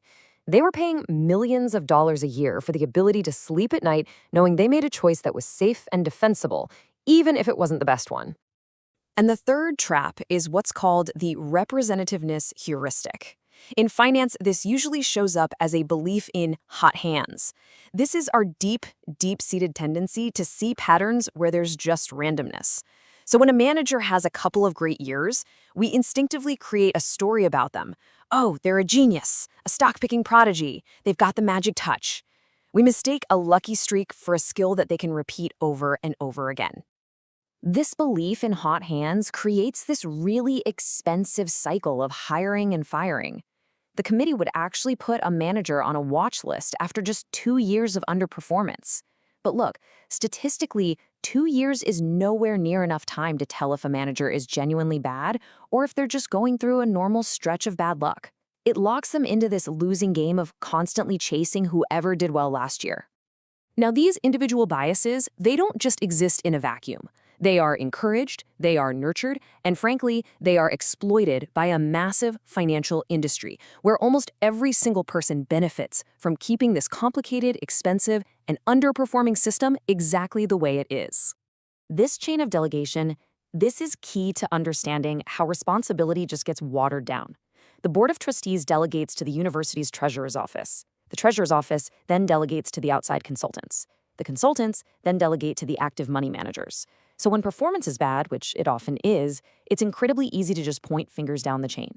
No single person or group ever has to feel the full weight of a bad decision. And if you just follow the money, the incentives become painfully obvious. The treasurer's office, they justify their own salaries and budgets by actively managing this complex process. The consultants, they get paid huge fees to find and monitor managers. Their entire business model would just disappear if they just said, hey, buy an index fund. And the managers themselves, they're masters of storytelling, of providing reassurance, what the industry calls hand-holding, especially when times get tough. Everybody wins, except, the endowment's bottom line. And this creates this fascinating catch-22. So imagine a new manager comes along with some brilliant strategy that's actually designed to exploit these very biases in other investors. They might even have a phenomenal track record. But their strategy is, by its very nature, unfamiliar, it's unconventional. The committee, driven by that powerful fear of regret, will almost always pick the familiar, conventional manager, even if they have a worse record. The very biases that create the opportunities in the market prevent them from taking advantage of them. It's a perfect trap. So what's the final, bottom line cost? What is the actual quantifiable price tag for all of this comfort, for this whole elaborate system of shifting blame and making biased decisions? Well, a landmark study by 3 researchers, Brinson, Hood, and Biebauer, analyzed 91 large pension plans over a decade to answer that exact question. And they landed on this number, 1.1%. That 1.1%, that's the average amount these sophisticated, actively managed funds underperformed a simple passive strategy every single year. You can basically think of it as the annual fee institutions are willing to pay for psychological comfort. It is the market price of having a scapegoat, of being able to shift responsibility and avoid that sharp personal pain of regret. That very same study also gave us this number, 93.6%. And this has become one of the most famous and maybe the most widely misinterpreted figures in all of finance. Okay, so you will often hear this number used to claim that your asset allocation, your mix of stocks and bonds, determines 94% of your returns, and so picking a manager doesn't really matter. That is completely, totally wrong. All this number really says is that 94% of a portfolio's daily ups and downs, its volatility, is explained by the movement of the overall market. It just means that when the market goes up, your fund probably goes up too. It tells you absolutely nothing about whether your manager is adding any value, or, as we've seen, actively taking it away. So when you tie it all together, what you have is this self-reinforcing cycle. The puzzle of why smart money makes bad bets, it's not really solved with finance, it's solved with psychology. It is a system that's driven by our deep-seated need to avoid regret. It's enabled by a structure where nobody is ever really responsible, and it's perpetuated by an industry that profits from complexity, not simplicity. And the cost is a very real, very tangible 1.1% performance hit, compounding year after year. And this really brings us to the final and most important takeaway. This isn't just a story about some billion-dollar endowment fund. These exact same mental traps, that powerful desire for comfort, The crippling fear of regret, the irresistible pull of a good story over hard data, they are at play in all of our financial lives. Understanding them, and more importantly, seeing them in ourselves, that is the first and most critical step toward making better decisions with our own money. Today, we're going to get into a story about massive corporate ambition, a really high-stakes gamble, and a psychological trap so powerful it can bring even a giant company to its knees. This is the corporate winner's curse. Okay, let's just start with a number. -$7 billion. Just let that sink in for a second. That's not a typo. That is the actual cost of one single decision. Yep, that's what a single deal cost one of the most powerful companies on the planet. So how on earth does something like this happen? I mean, how does a boardroom that's full of brilliant people make a mistake of this magnitude? Well, that is the big question we're going to unpack here. We're going to uncover the hidden psychological trap that led to this absolute catastrophe. And, more importantly, figure out what it can teach us about our own decisions. All right, let's get into it. So our story really kicks off with two major players. On one side, you've got AT&T, a telecommunications titan, a true behemoth that basically connected the entire nation. And on the other side, you've got NCR, the fifth largest computer maker in the US at the time, a very respected and established company. The stage was set for a deal that would go down in business history, but for all the wrong reasons.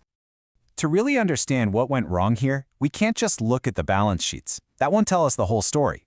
We've got to look inside the minds of the executives making these calls. And the prime suspect in our little investigation is a powerful psychological bias known as the hubris hypothesis.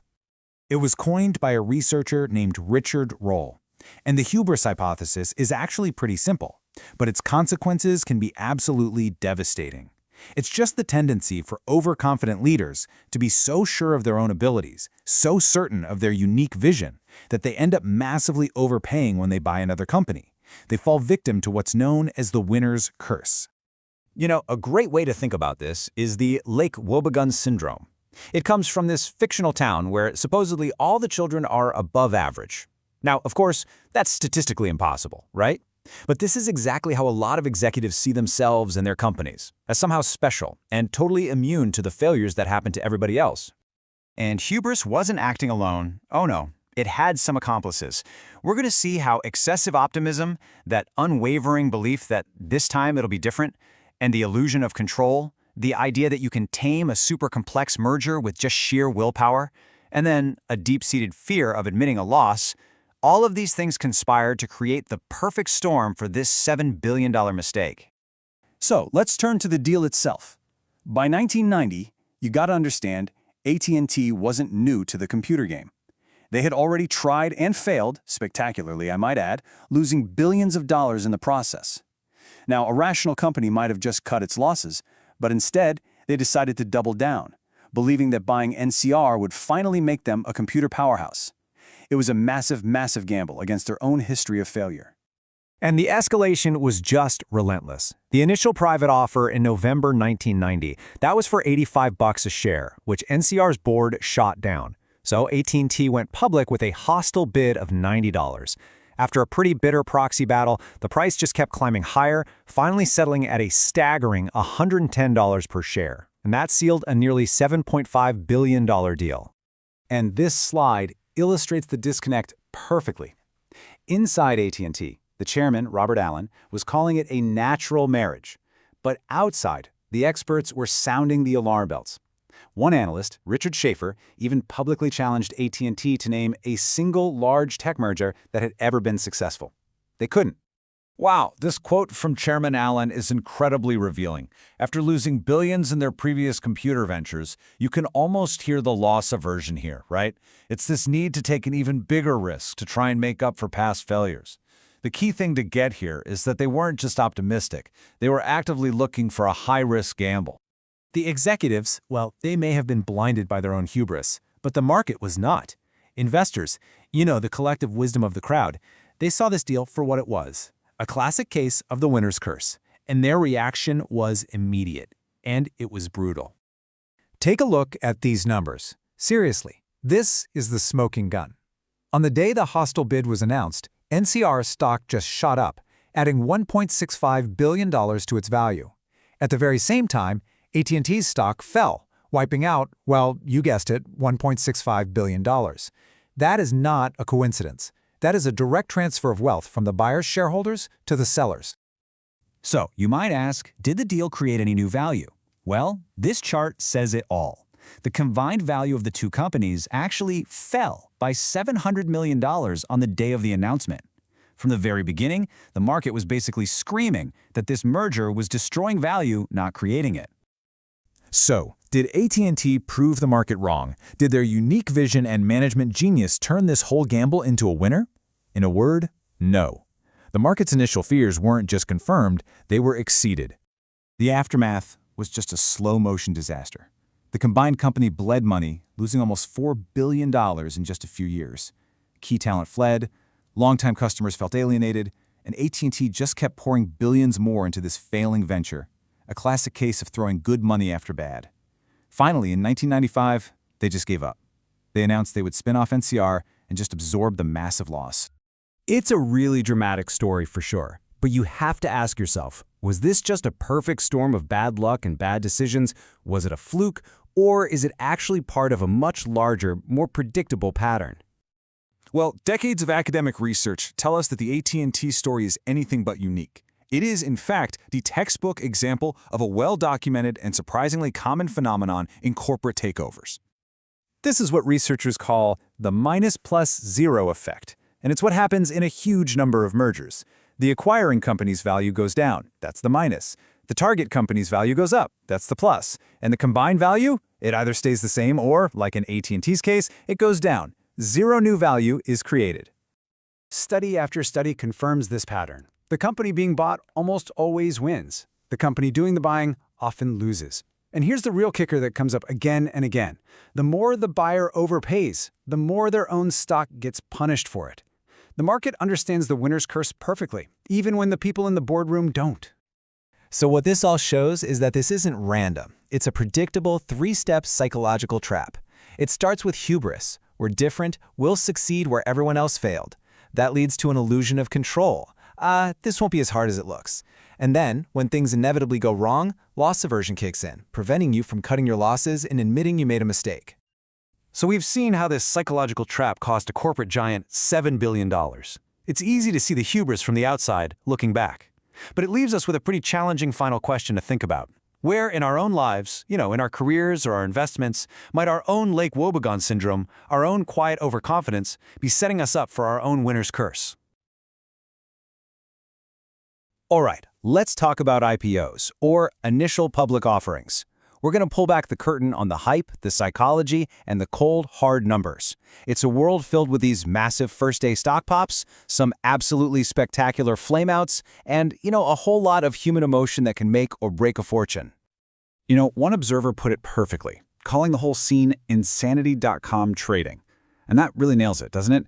It's this frantic scramble where everyone is desperate to find the next Microsoft, fueled by an adrenaline rush that, frankly, seems to throw all the usual financial logic right out the window. So the big question is this a golden ticket or a really well-disguised trap? But before we get into all the drama, it helps to know who the main characters are in this play. So first, you've got the issuing firm. That's the company itself, right? They're the ones looking to raise money by selling off a piece of themselves to the public. Then you have the underwriter, which is almost always a big investment bank. Think of them as the director. They manage the whole process, they price the shares, they sell them. And finally, you have the investors. That's everyone from giant pension funds to, regular people just hoping to get in on the ground floor. So here's how we're going to break it all down today. We'll start with that adrenaline rush. Look at a couple of classic cautionary tales, and then get into what are known as the three big puzzles of IPOs. We'll ask why this stuff happens, dig into the psychology of all the hype, and then wrap up by asking, is it really just a seductive gamble? Okay, let's get right into it. There's no better way to understand this than to look at a couple of real-world examples that just perfectly capture the incredible promise and the serious peril of an IPO. So first up, let's talk about Boston Chicken. Now, some of you might remember this. In the 90s, this company was so popular that a character on the show Seinfeld actually listed not investing in it as one of his few life regrets. And you can see why. On its very first day of trading, the stock went ballistic, jumping an incredible 142.5%. I mean, if you got in at the initial price, you had a very, very good day. But that amazing first day was really just the beginning of a wild roller coaster ride that ended in a complete train wreck. Yeah, for a couple of years, things looked great. The stock kept climbing. But then the bottom just fell out. And get this, just 5 years after that monumental first day, the company was bankrupt. The stock was worthless. The initial pop was pure euphoria, but the long-term reality? A total wipeout for shareholders. What's wild is that even at the peak of the hype, some people saw the writing on the wall. This quote here from an analyst at the time is just incredibly telling. He basically said that anyone buying in wasn't investing in the business, they were just betting on the greater fool theory. And that's the idea that you can buy something overpriced because you're hoping there's an even greater fool out there who'll buy it from you for even more. Now for our second story, Netscape. This was the absolute poster child of the dot-com boom. The demand from investors before it even went public was so insane that the bankers first doubled the offer price from around $14 to $28. But you know what? Even that wasn't nearly enough. When the stock finally hit the market, the very first trade was at a jaw-dropping $71 a share. The frenzy was just completely off the charts. And, well, you can probably guess what happened next. Just like Boston Chicken, that initial explosion didn't last. Netscape got into a brutal war with Microsoft, and just a few years later, the stock had cratered to its lowest point since the IPO. Now, it didn't end in bankruptcy this time. It ended with the company being bought out by AOL. But the point is the same. The incredible initial hype completely failed to deliver sustainable, long-term value for its investors.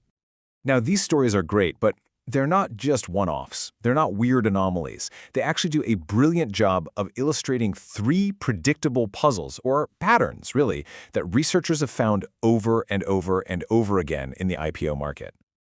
Okay, so these 3 things are really the keys to the whole kingdom here. First, you have initial underpricing. That's the big day one pop we saw with both Boston Chicken and Netscape.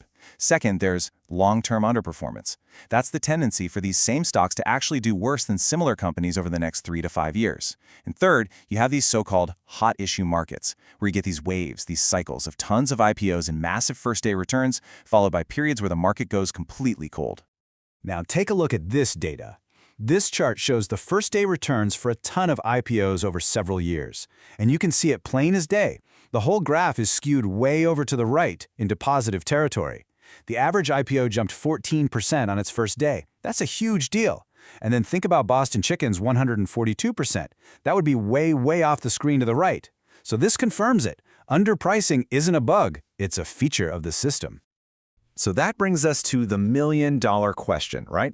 If companies and their bankers know the stock is probably going to pop, why on earth would they set the price so low? Why would they willingly leave all that money on the table? Well, there are a few interesting theories.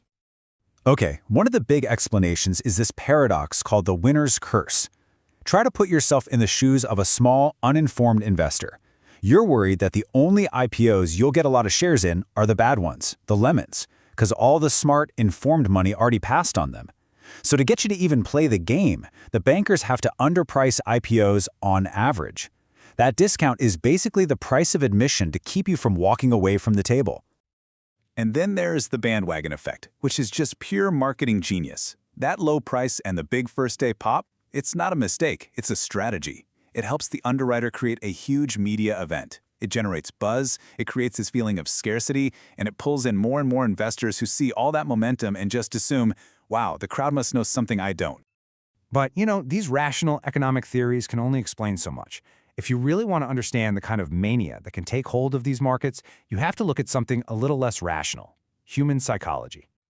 This Netscape example is a perfect illustration of how our brains can get tricked by something called frame dependence. Look at this. The company's original shareholders were just hoping to raise maybe $50 million.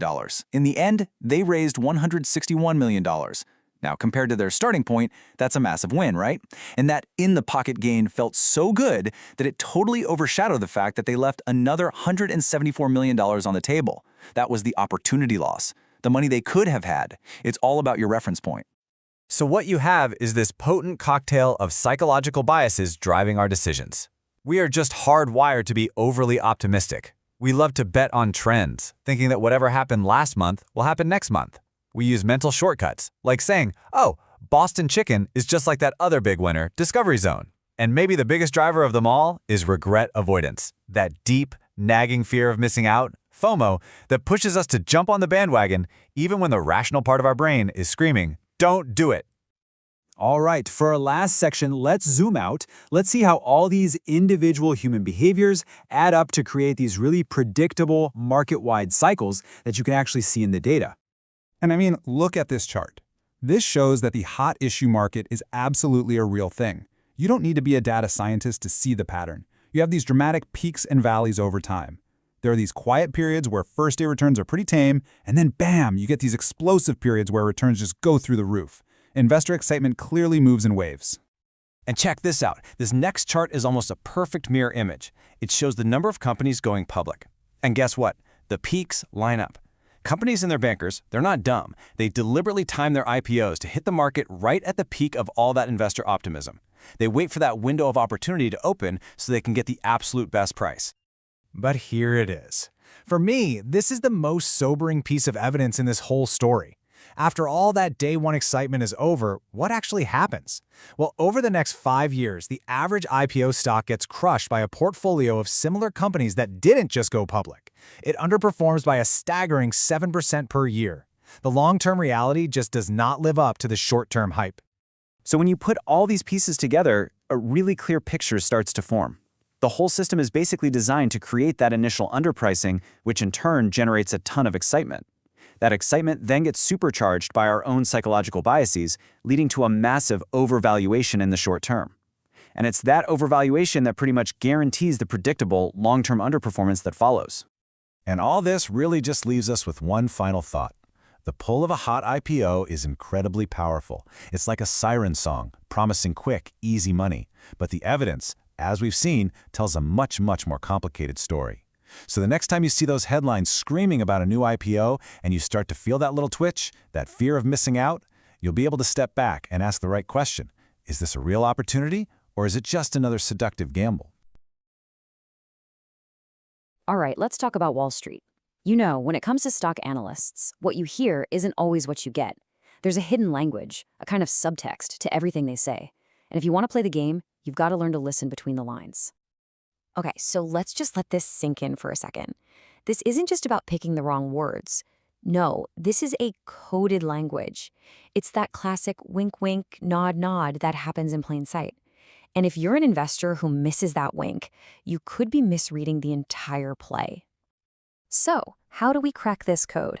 Well, you've got to understand that there are basically 2 secret games being played every single day. First, there's the recommendation game. This is all about those buy, hold, and sell ratings we all see. Then you've got the earnings game, which is this delicate dance around a company's quarterly profits. Both of these games involve analysts, executives, and investors, and believe me, they can make huge waves in the market. So here's our game plan. We're going to break down the recommendation game first and look at the conflicts baked right into it. Then we'll get into the subtle art of the earnings game. After that, we'll explore the psychology, why we all tend to fall for these things. And we'll wrap it all up with the single most important takeaway for you. All right, first up, the recommendation game. At the very center of this game is a relationship that's supposed to be objective, but, well, it's often anything but. It's the relationship between the companies and the analysts who cover them. Let's call it Wall Street's secret handshake. I mean, just listen to this quote. It just lays it all out there, doesn't it? That's the CFO of a semiconductor company, basically saying it out loud. Getting research coverage from an analyst wasn't just a nice thing to have. It was the ticket for that analyst's firm to get a piece of their very lucrative investment banking business. It's you scratch my back and I'll scratch yours. It's really that simple. And that right there, that quid pro quo, that's the fuel for the whole recommendation game. This is where a simple buy rating suddenly gets really complicated.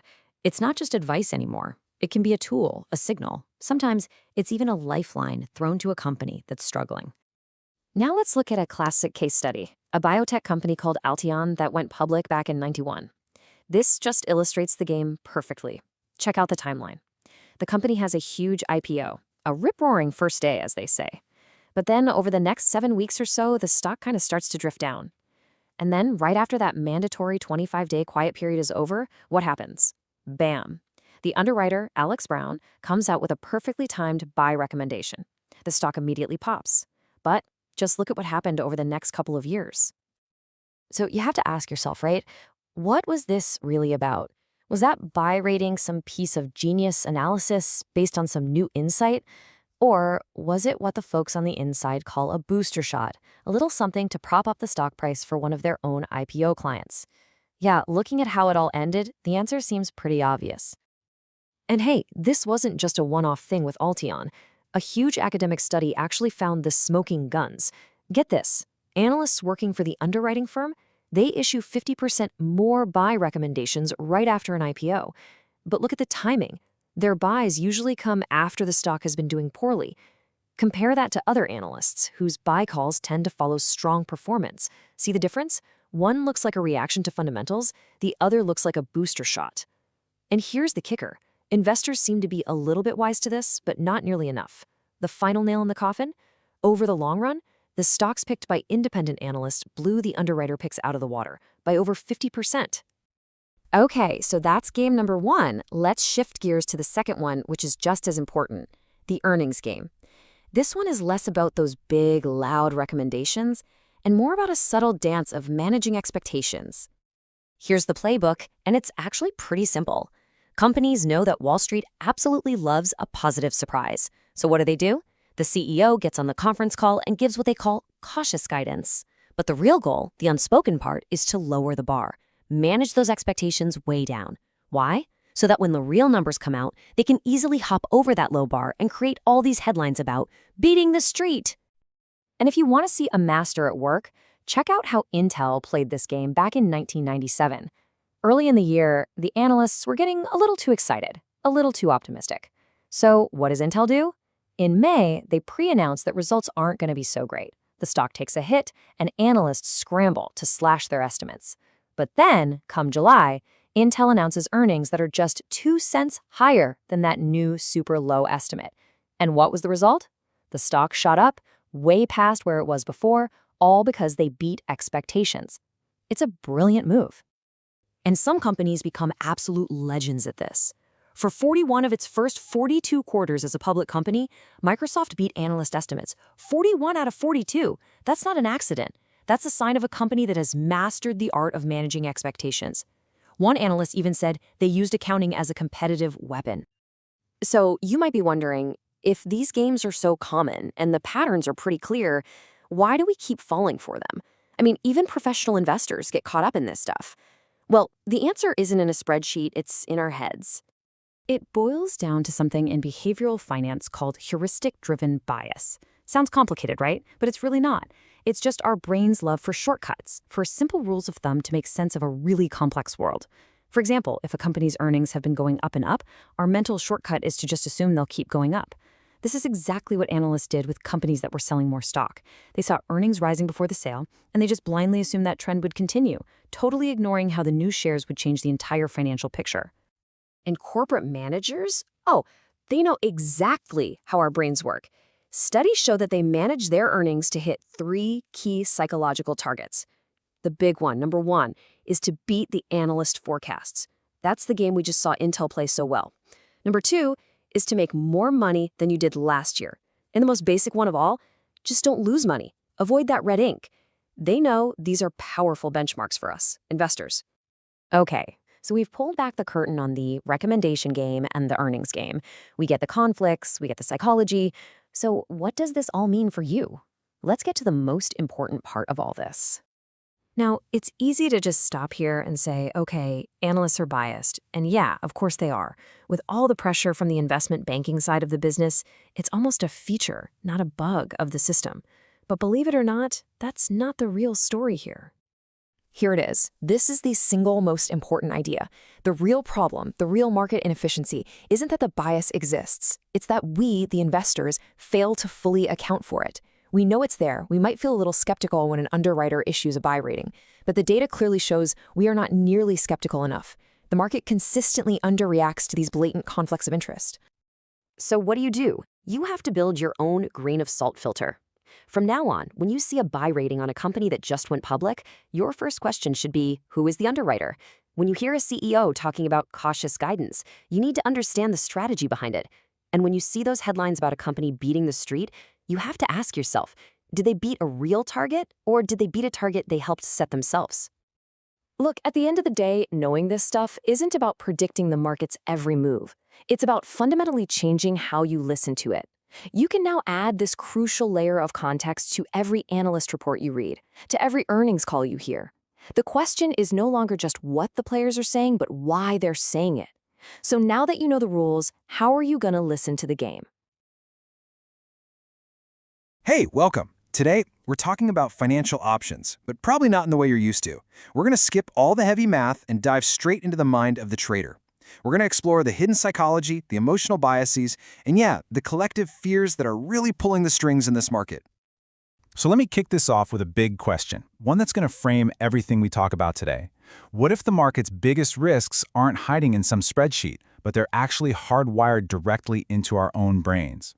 We're about to see how our very human tendencies, the way we frame problems, our fear of loss, our instinct to follow the crowd, how all of that leaves a real, measurable fingerprint on the price of every single option. So here's our game plan. We'll start small, with the individual investor and a strategy that feels, well, deceptively safe. Then we'll look at the tricky decisions employees have to make. From there, we're going to zoom way out to look at the entire market, and we'll uncover a flawed formula, a really deep-seated fear, and finally, how we can actually use all this to take the market's emotional temperature. First up, the covered call comfort zone. This is, hands down, the most popular option strategy out there for individual investors. And you know what? The reason it's so popular has almost nothing to do with the numbers and everything to do with psychology. It all comes down to how the trade is framed in our minds. Now, check this out. This quote comes from a trader with 30 years in the trenches. Early in his career, he was just kind of breaking even, buying call options, not really getting anywhere. Then, one day, the light bulb went on. He realized, hey, for every trade I make, someone is on the other side. What if they're the smart ones? That simple thought completely flipped his perspective. He went from buying options to selling them, which is the absolute heart of this covered call strategy. And this is exactly how they sell it to you. A broker will frame it as this perfect three-win deal. First, you get instant cash in your pocket just for agreeing to sell your stock later at a higher price. Nice. Second, you still get to keep any dividends the stock pays out. And third, you still make a profit if the stock goes up to that price you agreed on. It's pitched as this flawless, low-risk way to just generate extra income. Okay, but here's the rub. There's always a catch, right? When you agree to sell at that fixed price, you've just put a ceiling on your potential profit. You give up all the gains beyond that point. That same trader who flipped his strategy, he tells this story about owning Intel stock during a massive bull run. He had his shares called away from him 6 different times. So yeah, he was making these small, steady profits, but he was missing out on the massive, explosive gains from one of his absolute best stocks. And this, right here, is a classic case of what psychologists call frame dependence. It's a mental accounting trick. By thinking of the option premium, the dividend, and the stock gain as 3 totally separate little buckets of profit, investors just feel better about the whole thing. They get to enjoy each little win, which makes the strategy feel way safer and more profitable than if they just looked at the one single total return number. All right, let's take this idea of mental framing and apply it to a really specific group of people, employees. A lot of them face this unique, super high-stakes financial decision when it comes to their company's stock options. Just put yourself in their shoes for a second. Your company's stock options are in the money. You can cash them out right now for a guaranteed profit. So what do? Do you take that sure thing off the table now, or do you let it ride, hoping the stock goes even higher, but knowing it could just as easily fall? I mean, it's that classic battle, right? A bird in the hand versus 2 in the bush. So when researchers actually studied how high-level employees deal with this, they found some really fascinating patterns. It turns out they are most likely to cash in their options the moment the stock hits a new all-time high, and it's driven by 3 things. First, this gut feeling that, it can't possibly go much higher. Second, the painful memory of not selling at the last peak and wanting to avoid that regret. And third, and this is the big one, the stock price has just crossed a really important mental finish line. And this is a perfect example of a powerful concept called reference points. See, employees mentally anchored to that last peak price. As long as the stock is trading below that point, they're in a gambling mood. They're risk-seeking, holding on, hoping for a comeback. But the second the stock price pushes above that old high, their entire mindset flips. They suddenly become super risk-averse and rush to lock in their win. Their decision has nothing to do with a new analysis. It's all about hitting that psychological target. Okay, so we've seen how psychology can mess with individuals, but what happens when we zoom out and look at the whole market? Turns out there's this elegant, Nobel Prize-winning theory for how to price options, but it has a massive head-on collision with messy human reality. That theory is the famous Black-Scholes model. And look, it's a beautiful, elegant piece of math that's supposed to tell you what an option should be worth based on 5 key things like the stock price, time, and interest rates. For decades, this thing has been the bedrock of options pricing. But then, you get a dose of pure, uncut reality from a veteran trader like Sheldon Nadenberg. His point is that the real world just doesn't follow the clean rules of a math formula. If you blindly follow any one model, you're setting yourself up for disaster, because the model itself might be built on some seriously shaky assumptions. And this gets to the core of what traders call assumption risk. The Black-Scholes model, for all its beauty, makes some huge assumptions to make the math work. For instance, it assumes that a stock's volatility is just this stable, constant thing over time. But come on, anyone who's watched a stock chart for more than 5 minutes knows that's just not true. Volatility is itself incredibly volatile. And that right there, that's the big crack in the model's foundation. All right, this next part, this is really the heart of the whole story.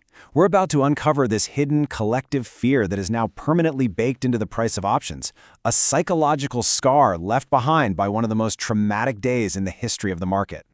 So, according to the elegant Black-Scholes theory, if you plotted out the implied volatility for all the different options on a single stock, you should get a nice, boring, flat line. But that is not what we see in the real world, not even close. Instead, you get this really weird curve. Some people call it a smile, but it's really more of a sneer. The market itself is practically shouting that the model is broken. And what's crazy is that we can pinpoint the exact moment everything changed. Before 1987, the data actually looked a lot like the theory said it should. The line was pretty flat. Then came Black Monday. October 19th, 1987. The market absolutely cratered. And in the days and weeks after, this smile pattern showed up, and it has never, ever gone away. That one day fundamentally rewired the psychology of the entire market. To really put this in perspective, just to give you a sense of how totally unprepared the models were for something like this, the underlying math, the foundation of the whole theory, it basically said that a one-day crash of that size was a statistical impossibility. It was an event that should happen less than one time in the entire 20 billion year history of the universe. And yet, it happened. The market learned a very painful lesson that day that the models had never even considered. And this all leads us to this fantastic term, crashophobia. It's the market's collective, persistent trauma and fear of another sudden, catastrophic collapse. Traders are now willing to pay a massive premium for options that would protect them from a crash. Those are the ones with really low exercise prices. And it's that fear-driven demand that jacks up their implied volatility and creates that lopsided sneer we see on the chart. It is literally the price of fear. So if fear is actually priced right into options, can we use all this trading activity to read the market's broader mood? Like, can we use it as a sentiment indicator? Well, the answer is yes, and that's the final piece of our puzzle today. And the main tool people use for this is called the call-put ratio. It's actually super simple. It just measures the total volume of bullish bets, which are the call options, against the total volume of bearish bets, which are the put options. So a high ratio suggests people are optimistic, and a low ratio suggests they're pessimistic. Easy enough?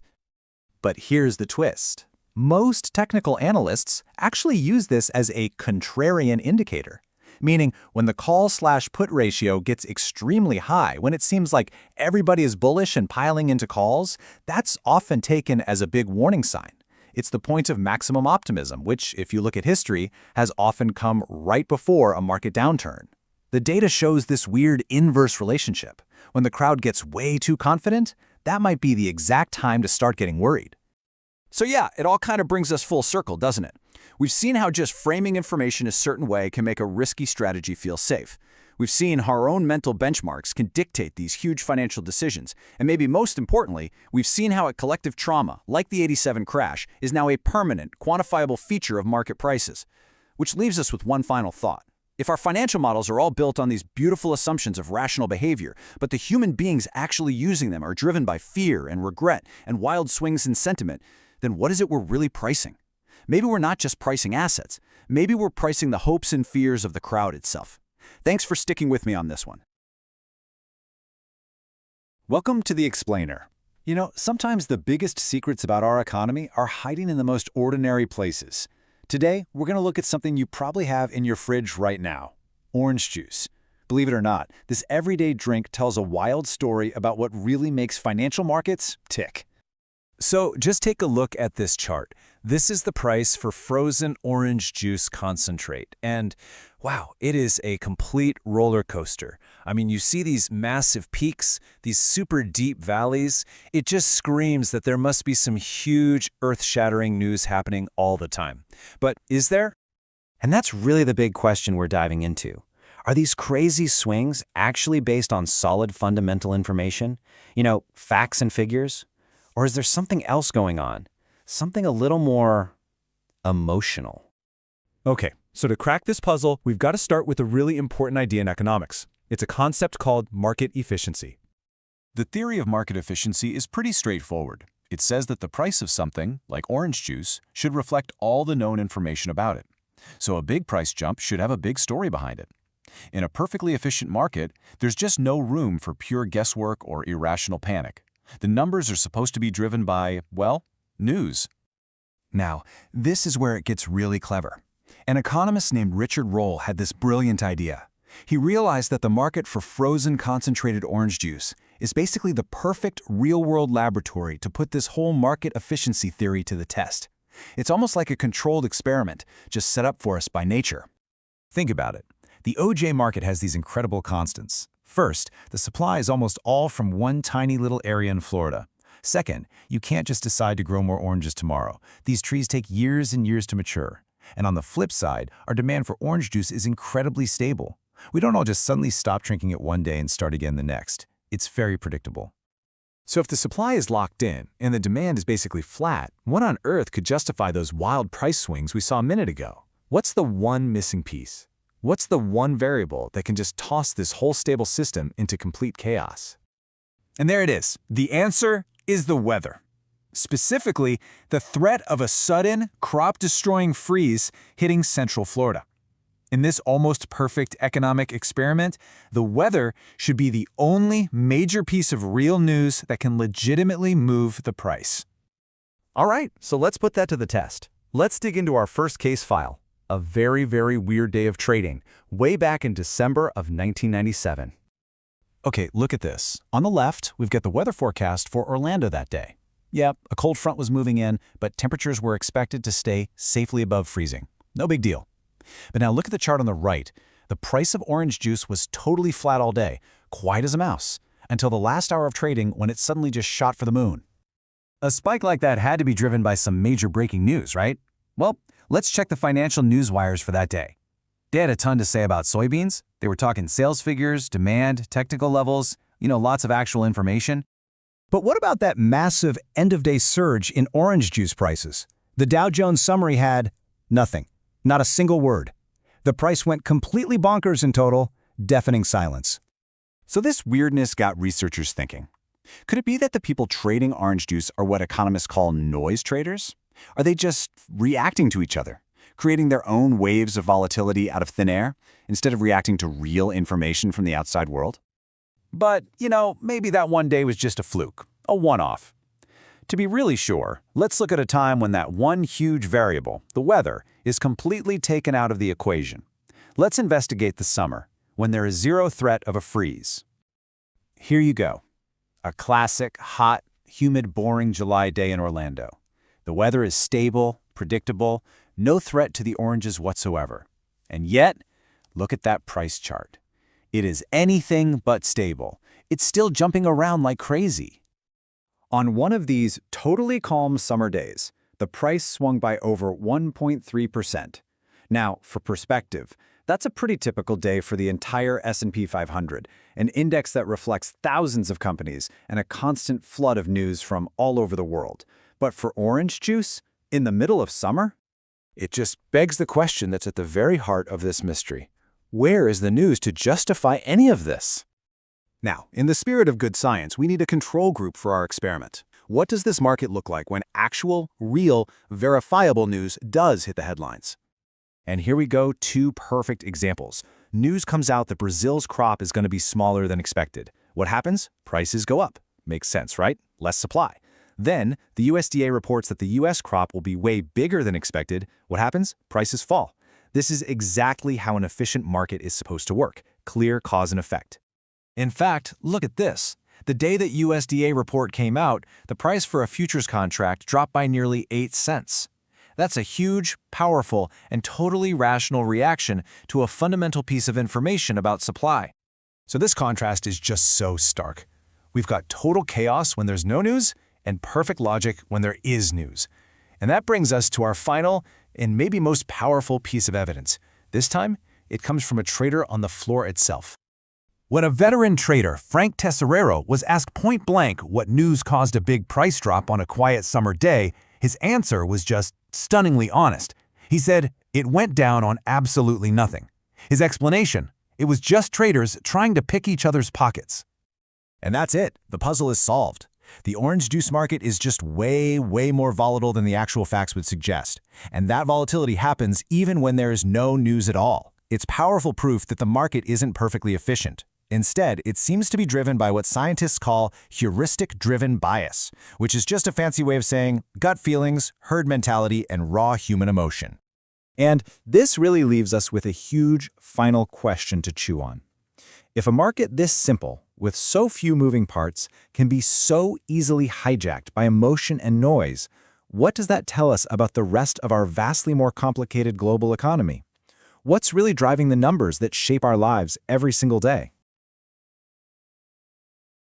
All right, let's dive right in. Today, we're going to tackle a really fascinating question.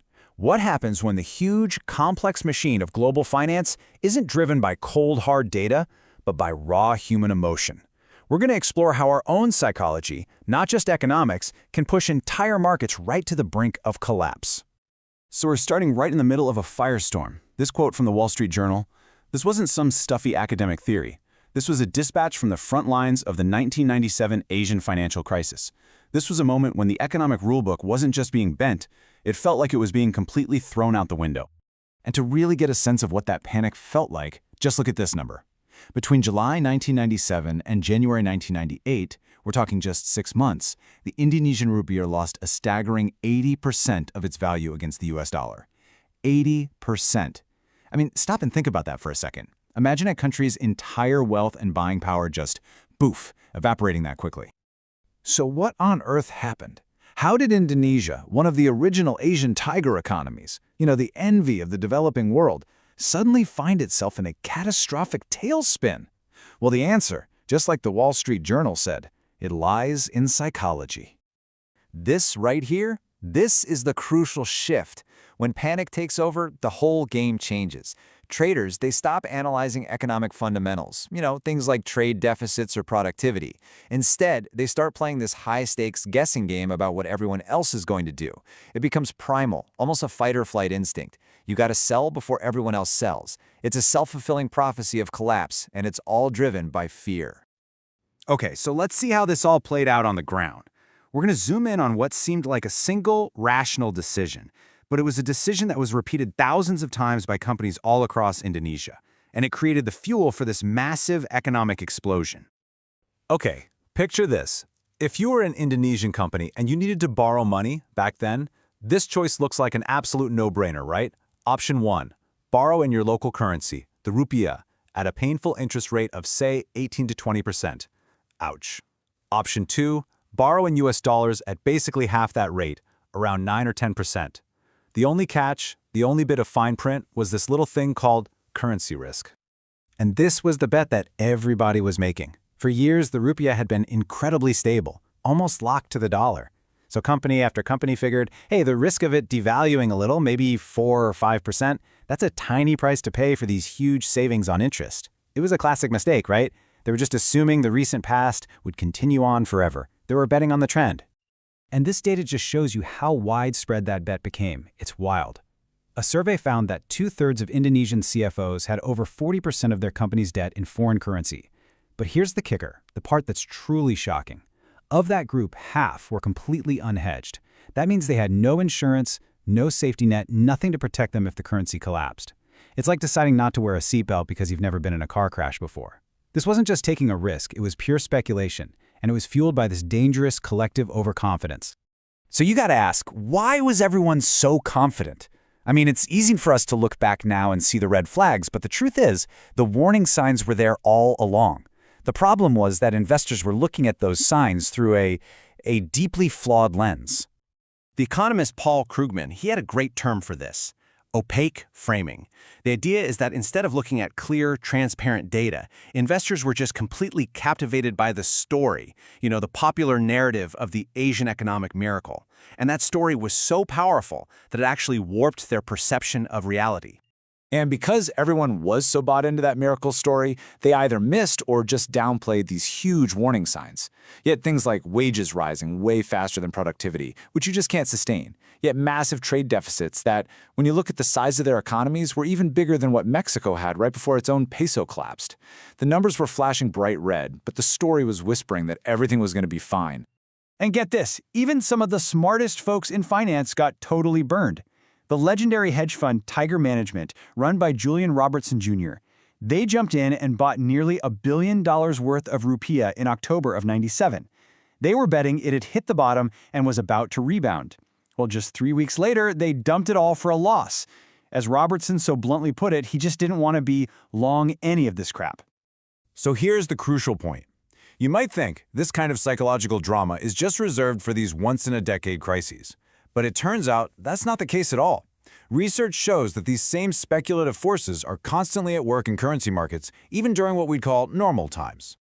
So take a look at this chart. It shows the Japanese yen versus the US dollar in the years leading up to and during that whole crisis. As you can see, even when there isn't a full-blown panic going on, currency values are anything but stable. They're in constant motion, and it's pretty unpredictable.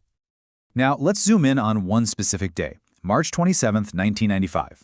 On this day, the market's own pricing, what's called the 30-day forward rate, which is basically the price for a future trade, that rate was predicting that the yen would get stronger against the dollar. Now, in theory, this rate should reflect the market's best guess. So the question is, did actual investors believe it? And the answer is a big fat no, not even close. In fact, on that day, investors expected the exact opposite. They thought the yen was going to get weaker. And this wasn't some fluke. Over a period of years, investors bet against the market's own price signal an astonishing 42% of the time. Think about that. They were consistently disagreeing with the market itself.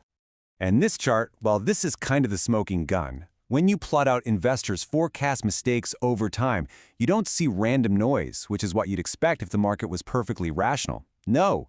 Instead, you see these clear, persistent cycles.